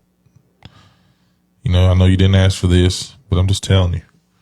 If you want your pastor to stay, he just went through something. If you want him to stay, this is what you need to do. You need to show that guy how much you care about him. Right now, he doesn't need to hear it. He needs to see it. And, you know, and then and on the same token, I go to that pastor and I say, you know, these people are, you just went through this. You don't even know what you're doing. But having gone through similar things, I'm just telling you, you have no idea. You're preaching from a different place. You're emotionally disconnected, which means you're spiritually disconnected, because we're emotional beings, and you can't have one without the other. They're tied together. It's going to always be tied together. When you're hurting, that is not the time to be preaching the hard stuff. It's not the time to be addressing issues. I heard Mickey Bell one time preach a sermon about Samson. And when Samson, and here's how he led that message. I'll never forget it. He said, and this is all he said when he read, and Samson went down into the valley. When Samson went down into the valley, you know, he made that choice to go, and he was at a spiritually low place. His pride had gotten so much in the way, he was about to make the biggest mistake of his life. And he went down into the valley and made a life-altering decision when things weren't going well. And then it led to him compromising, and it led to him getting his hair cut off, which led to him having his eyeballs plucked out, which eventually led to him being in the bottom of a ship, laboring, the strongest man on the planet, literally being a slave to people who were much, much inferior to him. And then at the end of his life, you know, he killed more Philistines. You know, he killed more at the end of his life for in the name of the Lord than he ever did while he was alive, because he got them all in one place. But he did it. He died in a moment of repentance.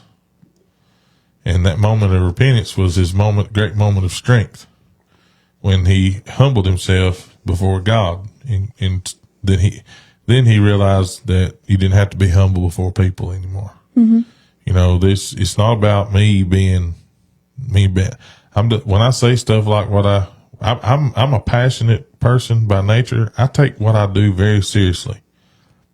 Somebody comes at me about how I'm doing something, you better be able to show me what I'm doing. Did they even come at you privately before they did it? Yeah, no, most of the time they do it. Exactly. They do it shady. You know, they not shady show, but they do it in a shady manner.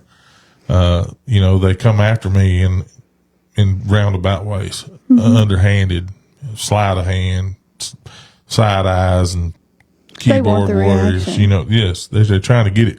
Well, that is until I give it to them. You know, and one of the things that God taught me in that message that Mickey preaches, don't make them kind of choices when you're down in the valley. The valley is not the time to be making career decisions. It's not the time to be handling, you know, relationship troubles and all that. And we had this conversation before I moved to South Pittsburgh. Yes. And, you know, I warned you. And it was okay for a little while, you know, till. It was good till it wasn't. Yes. And then, you know, once it's done, you can't hardly undo it. You can't run from that stuff. It's going to be there no matter where you go. Mm-hmm. It's just part of life. You got to learn how to deal with it.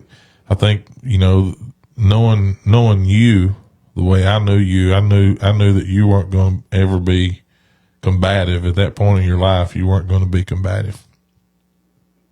You know, you weren't going to. I'm more combative now. Yes, you than are. I was then. But it's, you know, part of that was because I think you had to watch me sit and be the guy who was constantly saying, you got to be quiet. If you say it, and I always told you, if you say it, I might as well say it. Mm-hmm. And if you do it, I did it. Yeah, if you done it, I've done it. Whether I did it or not.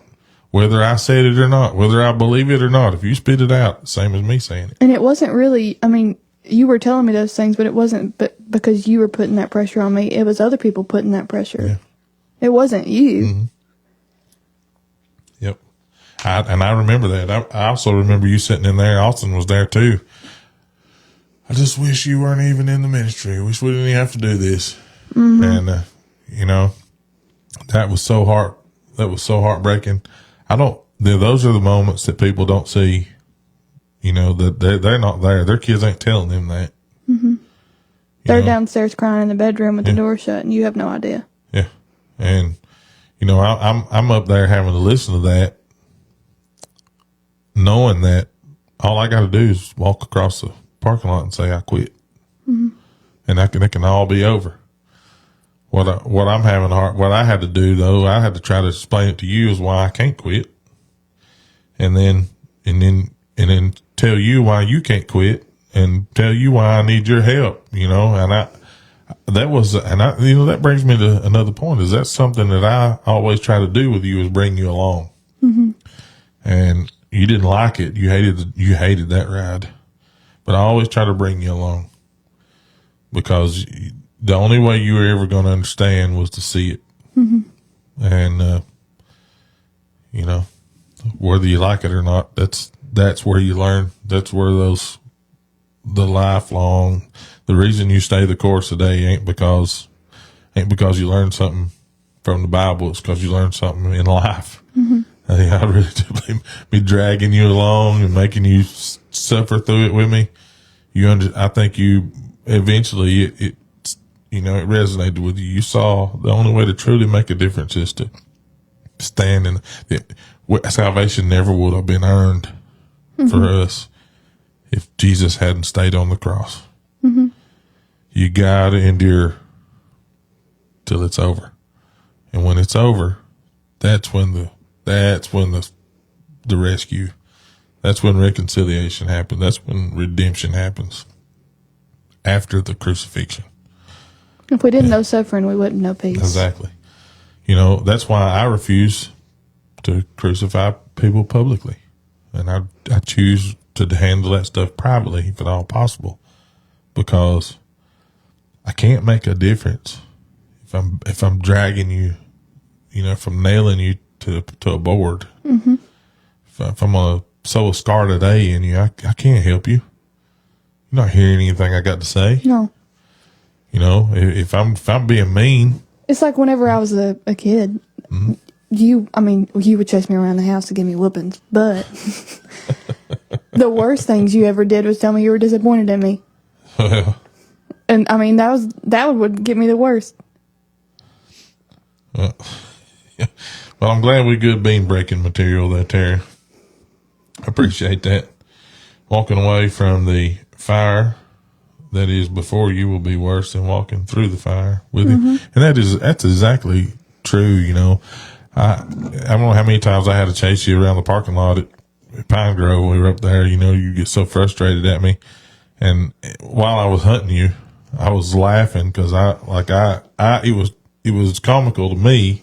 But when I get to you, I have to put the mad face back on. And, you know, I mean, that was the only way to push you into doing things. But I knew if I didn't press you, that you wouldn't. You know, you'd never really, you might eventually understand, but you'd be on up into your 30s or 40s before you ever got it. Because it'd be hard pressed to get over the bitterness and the anger and all the things that you were having to witness.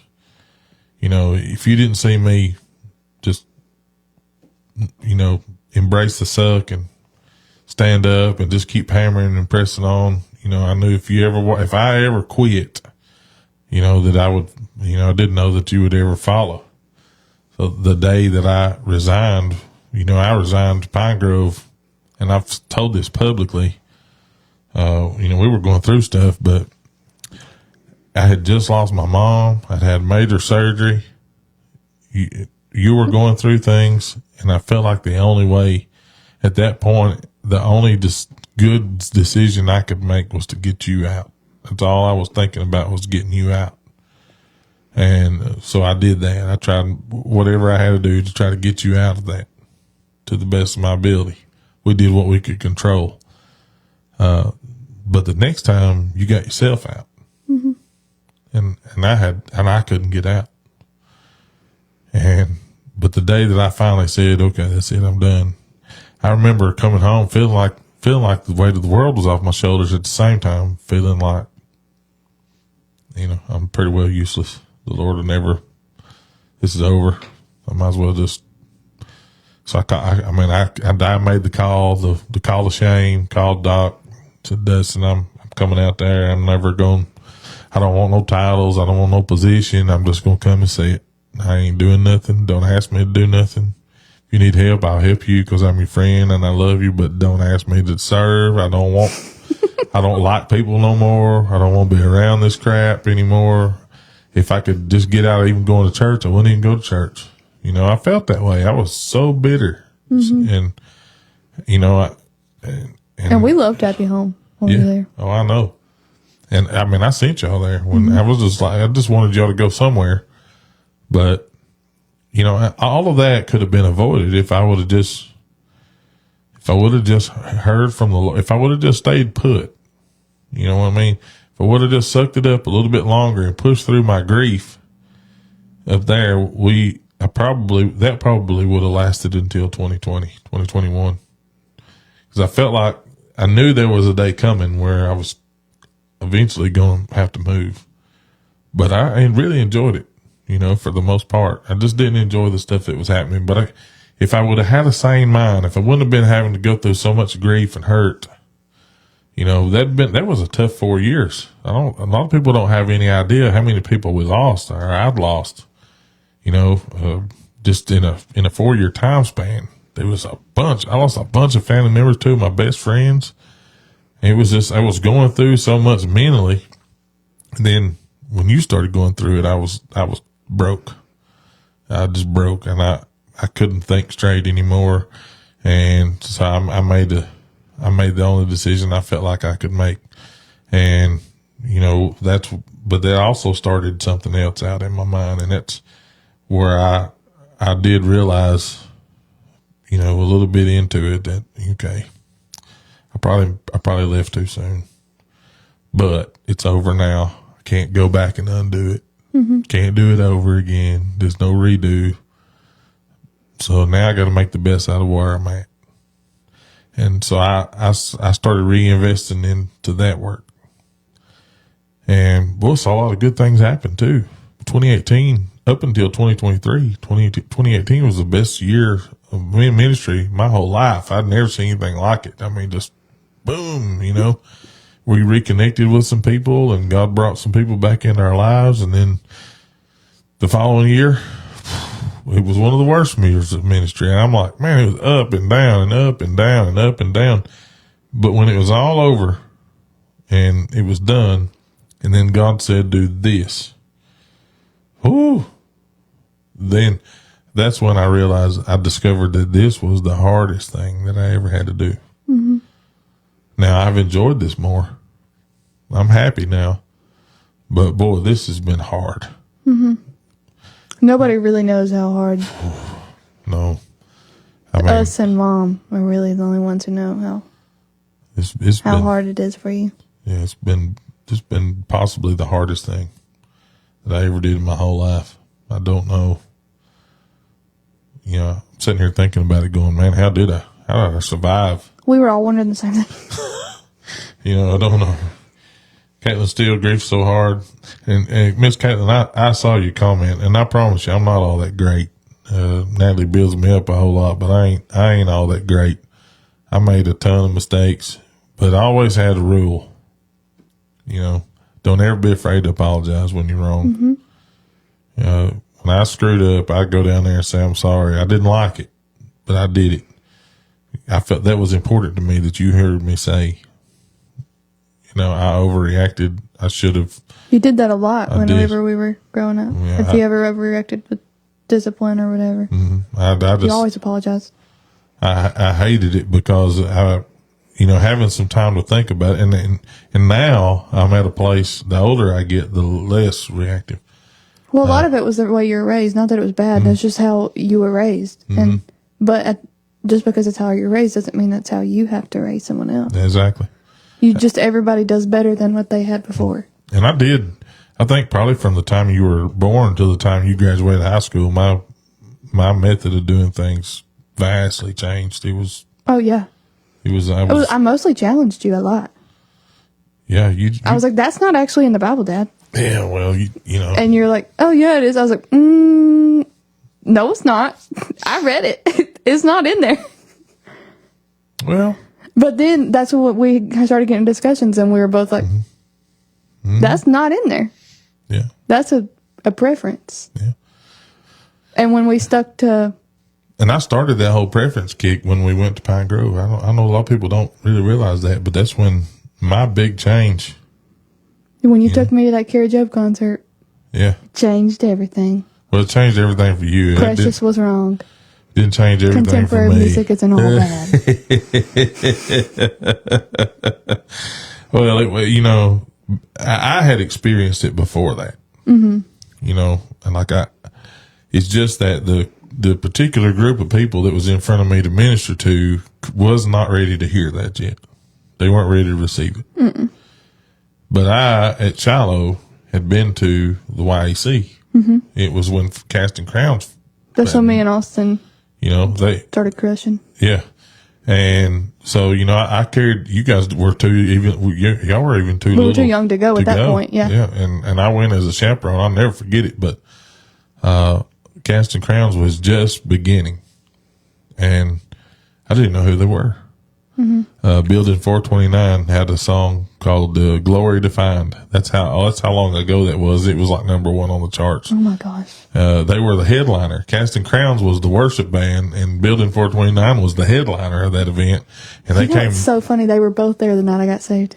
Yeah, it's crazy.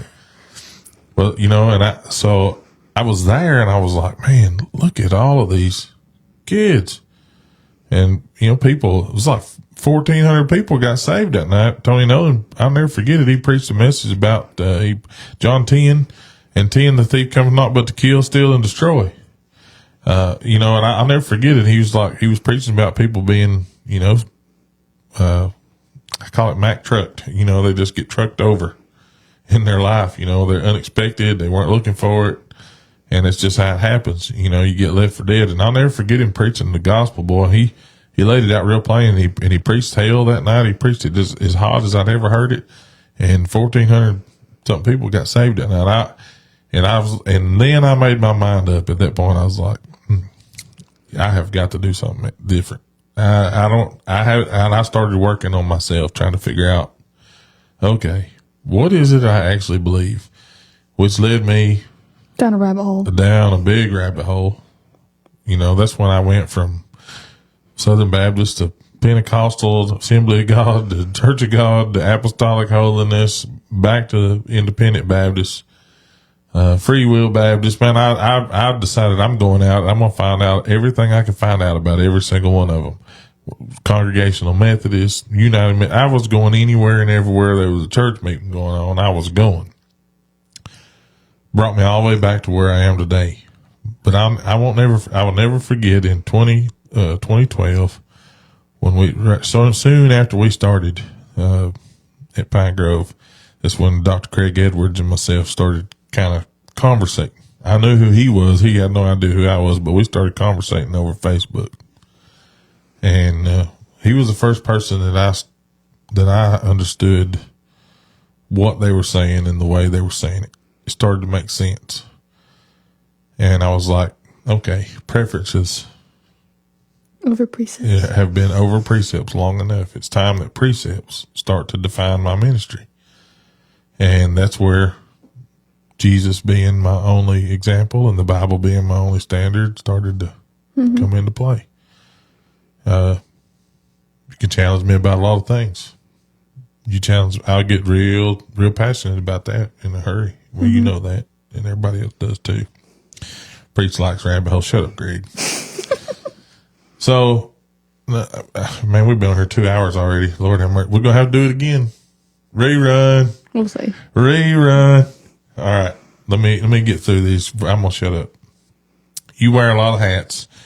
Business owner, worship leader, youth leader, mentor, wife, mom, daughter, sibling. What helps you balance all the roles that you have every single day to the extent that you have to balance them and you still somehow or another stay spiritually up? My husband. Do not give Precious credit. I will give Precious credit.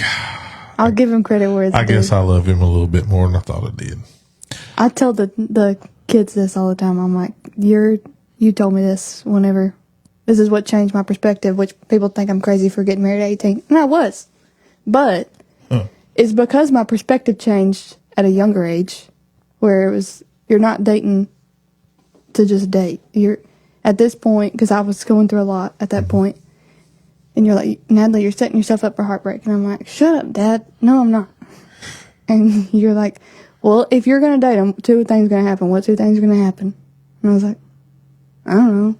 He said, you're either going to break up or you're going to get married. So, is that somebody you want to marry? No. Then why do you think you broke up? And I was like, well, now you're making too much sense. And I'm a kid. I'm not thinking about getting married. And you're like, then you shouldn't be thinking about dating. Yeah. And then Precious came along, which for people who don't know, Precious has always been there. But yeah, he'd already been along a couple of times and been tossed out to the side. He tossed me to the side once, but we won't get into that. Yeah. Actually, the girl he tossed you aside for, she leads worship right beside me. She stands beside of you on the stage now. I give her a hard time all the time. I don't care. We're both married with kids. We ain't worried about it. Yeah. But, I mean, really, that's whenever he wanted to start dating me and you told him no, which was the best thing that you'd ever did. Because I tell people this a lot. When I truly learned to love myself and love the Lord, well, first of all, when I learned to love the Lord is when I learned to love myself. I didn't love myself until I loved him, because then I didn't see myself the way that he saw me. But once I was content there, I was able to give myself to someone else. And the night that he called me, because he wanted to talk, I didn't want to answer the phone. And I think I knew, but I didn't want to be like ready, you know. But then I was sitting there thinking, well, if I'm going to live my life for the Lord, what am I wasting my time for? I'm not guaranteed. I mean, Hooper had just died. I was like, I'm not guaranteed another breath, so I gotta give what I got while I got it. So we ended up having been on the phone for 3 hours, and then I remember the day I started my job at Sonic, I came in and I was scared because you'd already told him no, and you said that when I was ready that you would know it, and he'd already asked me to be his girlfriend, and I said yes, and I was like, crap, I gotta go in and tell Dad, and he's gonna be so mad because you guys already said no. And I remember walking up with my head down. I just took my hat off, and you're like, how's your first day at work? And I was like, it's good. I gotta tell you something. And you're like, what? Because it's like 10:30 at night. You're waiting on me to get home.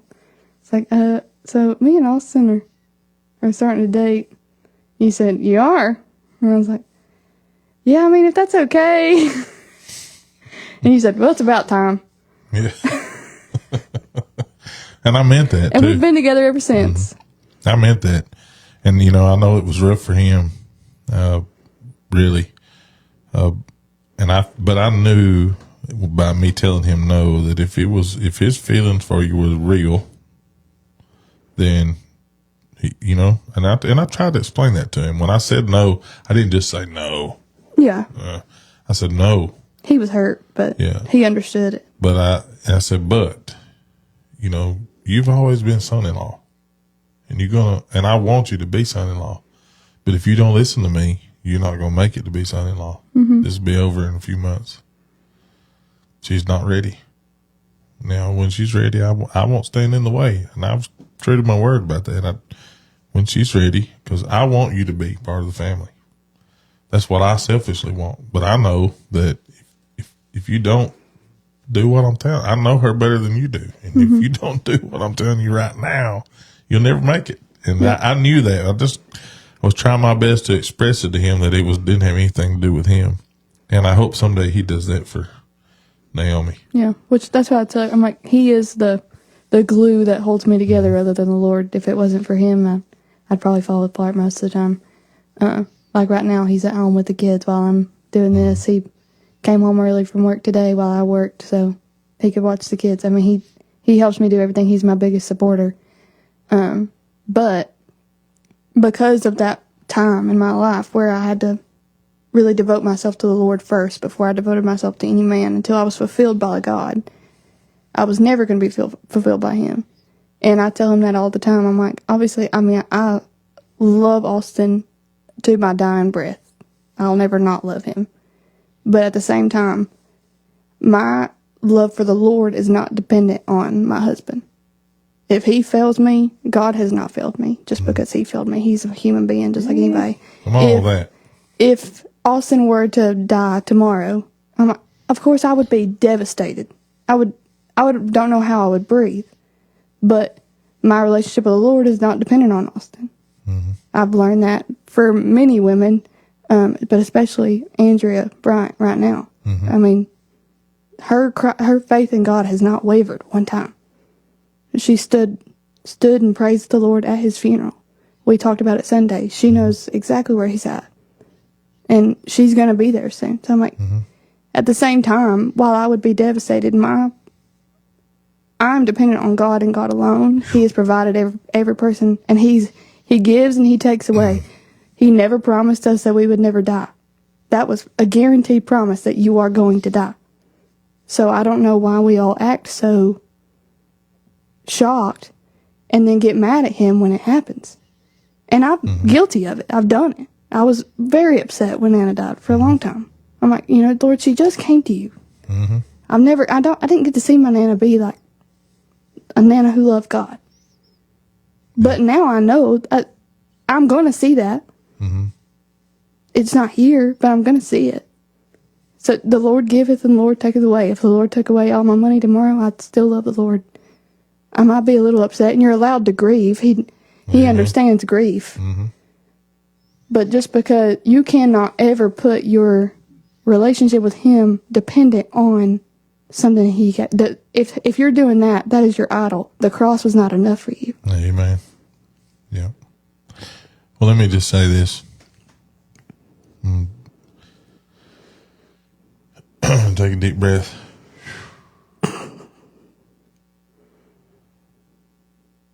Watching you wear many, many hats has been a privilege. One of my greatest joys. Watching you become a mom, it's right up there next to watching, getting the text message that you'd give your life to the Lord. It's right. But watching you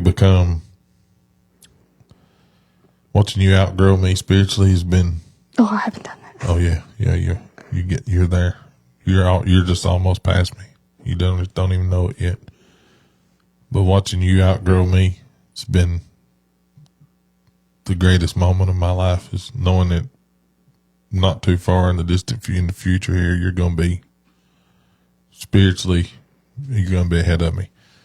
My greatest mission in my whole life, and I ain't never want to tell you, but I'm going to tell you.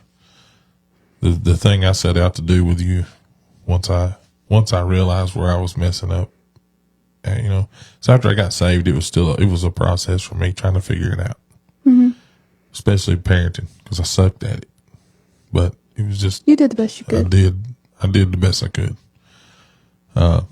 But when I figured out what I was doing wrong biblically, I told the Lord, I said, God, one of these days, let me live long enough to see my child be a better Christian than me. Help me teach her how to be far and away better than me. And help me, matter of fact, if you'll let me help her to the place that she aspires to do the same thing for her children. And, let that be my legacy, is to for you to be better than, that's how I leave the world better, is to leave it in you, is to leave that legacy in you, so that you desire to leave your children the same thing, teach them the same thing. And you got your, and I know Austin, I believe Austin believes, wants the exact same thing. I really do. It's, watching you guys do it together is a joy. But, all of my kids, none of them do, including you, they're not perfect. I'm just kidding. Just kidding. Lord help us. That's an inside joke between me and my sisters. I understand. All of my children, they don't, I don't have the relationship that I would love to have. But what I have, ever how small it is, or ever how big it is valuable. I hold out hope for all my relationships with other people in my life, that someday things will change, and but at this particular time, I know for me, I don't have any choice. I have to be who I am. Mm-hmm. I just have to. There's not an option. There's no plan B. There's no second option. It's just, this is the only reason I get to do the things that I do, is because I really truly believe it's because I work so hard at the things that I know God wants me to do. Mm-hmm. So he lets me to do some things. I get to do some things that I enjoy doing, because I'm willing to do the things that I don't enjoy doing. Mm-hmm. And I think that's a lot of people's problem, and myself included. For a long time, I was stuck on, I wanted to be like this person. I wanted to be like this person. I'm like, I want to be like Rebecca Gass. I want to be like Andrew Bryant. I want to be like Stephanie Gretzinger. I want to be like Carrie Job. Mm-hmm. And eventually I realized none of those people are perfect. Mm-hmm. And God made it very plain to me and told me, I didn't make you to be that. I don't need you to be that. They are that. Mm-hmm. And they're reaching people. I need you to be you. Yeah. I created you to be you. Mm-hmm. Now, that doesn't go as far as what people say it is. Well, that's just who I am. Well, no, you're also a person who was born in sin. Yeah. We're supposed to be striving after him and let him use all of our mistakes to glorify him. And so if we would just focus on that, just focus on being ourselves, mm-hmm. but also trying to be like him at the same time, and not focusing on everybody else, just use the gifts that he gave you. Everybody has it. Yeah. We're usually just so focused on everybody else's stuff, where mm-hmm. a lot of the kids are like, man, I wish I had what you and Austin had. I'm like, what me and Austin had required me and Austin to go through a whole lot of heartache and sorrow mm-hmm. as children that nobody else saw or even knows about. Mm-hmm. They don't know that. And I'm like, we went through the fire, and we still go through the fire every day. It's about how we not come back from that, but it's how we use that to glorify mm-hmm. God. Yeah. I mean, if you're not going to use, Stacy has this saying at work. He said, if you ain't going to use your head, you might as well have two buttholes. that spiritually speaking, that's how that applies. If you're not going to use the stuff that's happened to you in a positive way, mm-hmm. all it's going to be is like another butthole following you around all the time. Mm-hmm. You're making that person an idol. Yeah. It's just, you're allowing your situations to get in the way. You're allowing yourself to get in the way. Mm-hmm. So use what you have been through to motivate yourself and inspire others, mm-hmm. and go out and be the positive impact, and it doesn't mean that you're condoning stuff. No. You know, you don't, it's not even saying that things that you even agree with things, but some things you just ain't going to be able to change. I mean, you do the best you can to make a positive impact while you have time to do it. And that's where you got to go. Rebecca said, I've told you for years that I love you, kid. I could see it a long time ago. You would make your mark, and I'm proud I of love you, Beck. Yeah, we do, Beck. We do. I promise you, I love you and I appreciate you. So before we go, got to do this. Oh, the rapid fire. The rapid fire. Oh, no. How long do I have? I'm going to say you got 10 seconds. Oh, God. Okay. You ready? I'm going to knock it down to 5 questions, okay? Okay. Favorite worship song right now? Oh, No One Ever Cared for Me Like Jesus by Stephanie Gratzinger. Yep. Coffee, sweet tea, or them too expensive Starbucks drinks? Starbucks is overpriced. Let me make that very plain. I don't even really like coffee, so sweet tea. My kidneys hate it, but I like it. The biggest business lesson you've learned so far? Not all money is good money. Ooh! Man, that's fire right there. That is internet fire. Oh, I can't wait for Boss Man to hear that. He's going to be so proud of you. He's going to like you. He'll probably hire you and fire me. All right. One Bible verse that keeps you centered.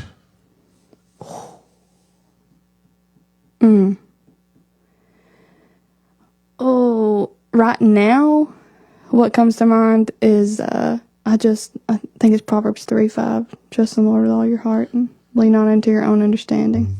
And then if you go on to 6, in all your ways acknowledge him and he will make your path straight. So the emphasis on in all your ways acknowledge him. So in everything you do, acknowledge him and he'll figure it out. All right. That's 4. You missing one? Rebecca's real proud of you right now because that's her favorite too. Is it? It is. She don't think I remember that, but she used to quote that over and over and over. 6 is more my favorite, but you can't really get 6 without 5. But favorite thing about Mud Creek? The people. There you go. They are imperfect, like myself, but they are always doing better, and they welcome everybody. Yeah. So I mean, like that question about how do we decide people? It's really hard. A majority of our church is new Christians, just in the last couple of years. They don't know what they're doing, but they are trying their best, and they're willing to learn. They're willing to be taught. Most of them are. I feel like I don't get along to talk to everybody personally, but they make much of Jesus, or at least they try. They throw hands with you on Saturday and throw holy hands up on Sunday. Right beside of you. I mean, emphasis on the turning the other cheek. Yeah. Then, if you don't turn it, they'll turn it for you sometime. And then invite you to church on Sunday. They'll save you a seat. And some in the altar and some in the pews. But anyway, I can't let you get out of here without making you face the question that I put on you. You hate to hear it. But there are so many people out there that are suffering through it. You ain't been through it yet, but other people have. One of these days, if the Lord don't come get us all, and that's what we're hoping for. We're hoping for the snatching away, the harpazo of the church. We're looking for that. And I let's just say I got to go. It's my time. What's something that you're gonna remember fondly that's gonna help you, that you think will help you, press through and press on? About you? Yeah. Well, first of all, I don't want to think about that. That's what I'm talking about. I know. They're gonna have to. If you go down, I'm going down too. No, you're not going down. You're not going down that fast. But eventually, you know what I mean? Like, everybody wants to know if there's nothing, then I got work to do. So. No, there's a lot of things. It's kind of knocking it down to one. I think as a parent, the biggest lesson was you always were honest. And honestly, I use this in my business too. You've always been honest with me, even if I didn't like it. But you always said, if you don't want the answer, don't ask the question. And so even if I didn't want to hear it, you do that with our church members now. I do that in my business and with the kids and with my husband. I'm always honest. It hurts most of the time, but it gets me further in the long run. But also, you always took accountability and owned up to your mistakes. Because you're a human. I mean, and I think that's the biggest thing is when people don't act like they're imperfect. That's when people lose trust in you, and they can't trust anything. It's when you can own it. That's when you can make the biggest difference. Your mom wants to know how you're going to like being first lady one day. I'm not. I will not be a good first lady. That's not what everybody else thinks. No, I won't. I don't even want to. I like where I'm at. But well, everybody thinks I don't want to say they think I'm rude, but a lot of people think I don't like them. I'm just a shy person. People who know me like really well, they get like the real version of me. But because of the way I grew up, especially in church, I'm so guarded. I don't trust a whole lot of people. I try to look past that because not everybody is that way, but it's hard to trust people with. When you're in church, you're in a very, very vulnerable position. People learn a lot of the nasty details about you, and that's a good thing because people understand you and it helps them see God. But some people take that and run with it, and that's hard. Yeah, it is. So, what would you tell people if you had to say one thing about Mud Creek? What would you tell people that, besides the people, what's the best thing about Mud Creek to you? I mean, other than the people, like if you could put your finger on. We keep the main thing the main thing. The main thing. Jesus is the main thing. That's pretty Jesus awesome. on the main line if Gary Wright's watching. We just don't worry about all the other stuff. That's what I told them. It doesn't really matter what denomination you come from. People on the What's Happening in Scottsboro page get on this all the time because people ask for a Baptist church or whatever. But I'm like, yes, our name is Baptist and our fundamental beliefs are Baptist, but you don't have to be a Baptist to come here. We'd still love you just the same. That's right. Somebody might look at you a little funny if you start speaking in tongues or something. That's just because they don't understand it, but we still love you. Yeah. We ain't got to agree on everything. We can keep the main thing the main thing. Did Jesus die for you? Yeah. Yeah. Great. Well, before I get out of here tonight, Natalie, and this is the part of my video that's going to be blocked in other countries, but I realized last night, Sunday morning, I had failed you. Oh my God. This song.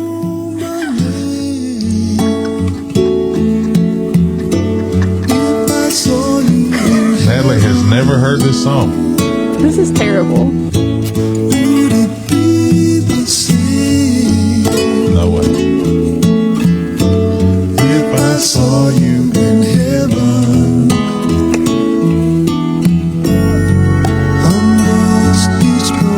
My ears are bleeding. No, they're not. Listen.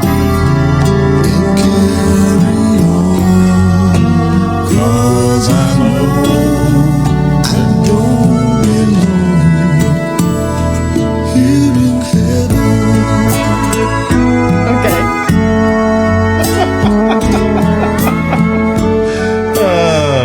Okay. Do not play that song at my funeral. I'm surprised you didn't bring up the White Castle story. Well, now we can tell that before we get out of here. We don't have to. We don't have to. I just really thought that's what you were about to go with. No, I was just very disappointed in myself. I felt like I had really, really dropped the ball. And, the fact that you didn't know that, I felt like I had really dropped the ball. So, Taylor, you never played that for her before. I know. He told me anything that wasn't gospel music was ear funk. His exact words. That is exactly we listened what I to said. KJ52. Yeah.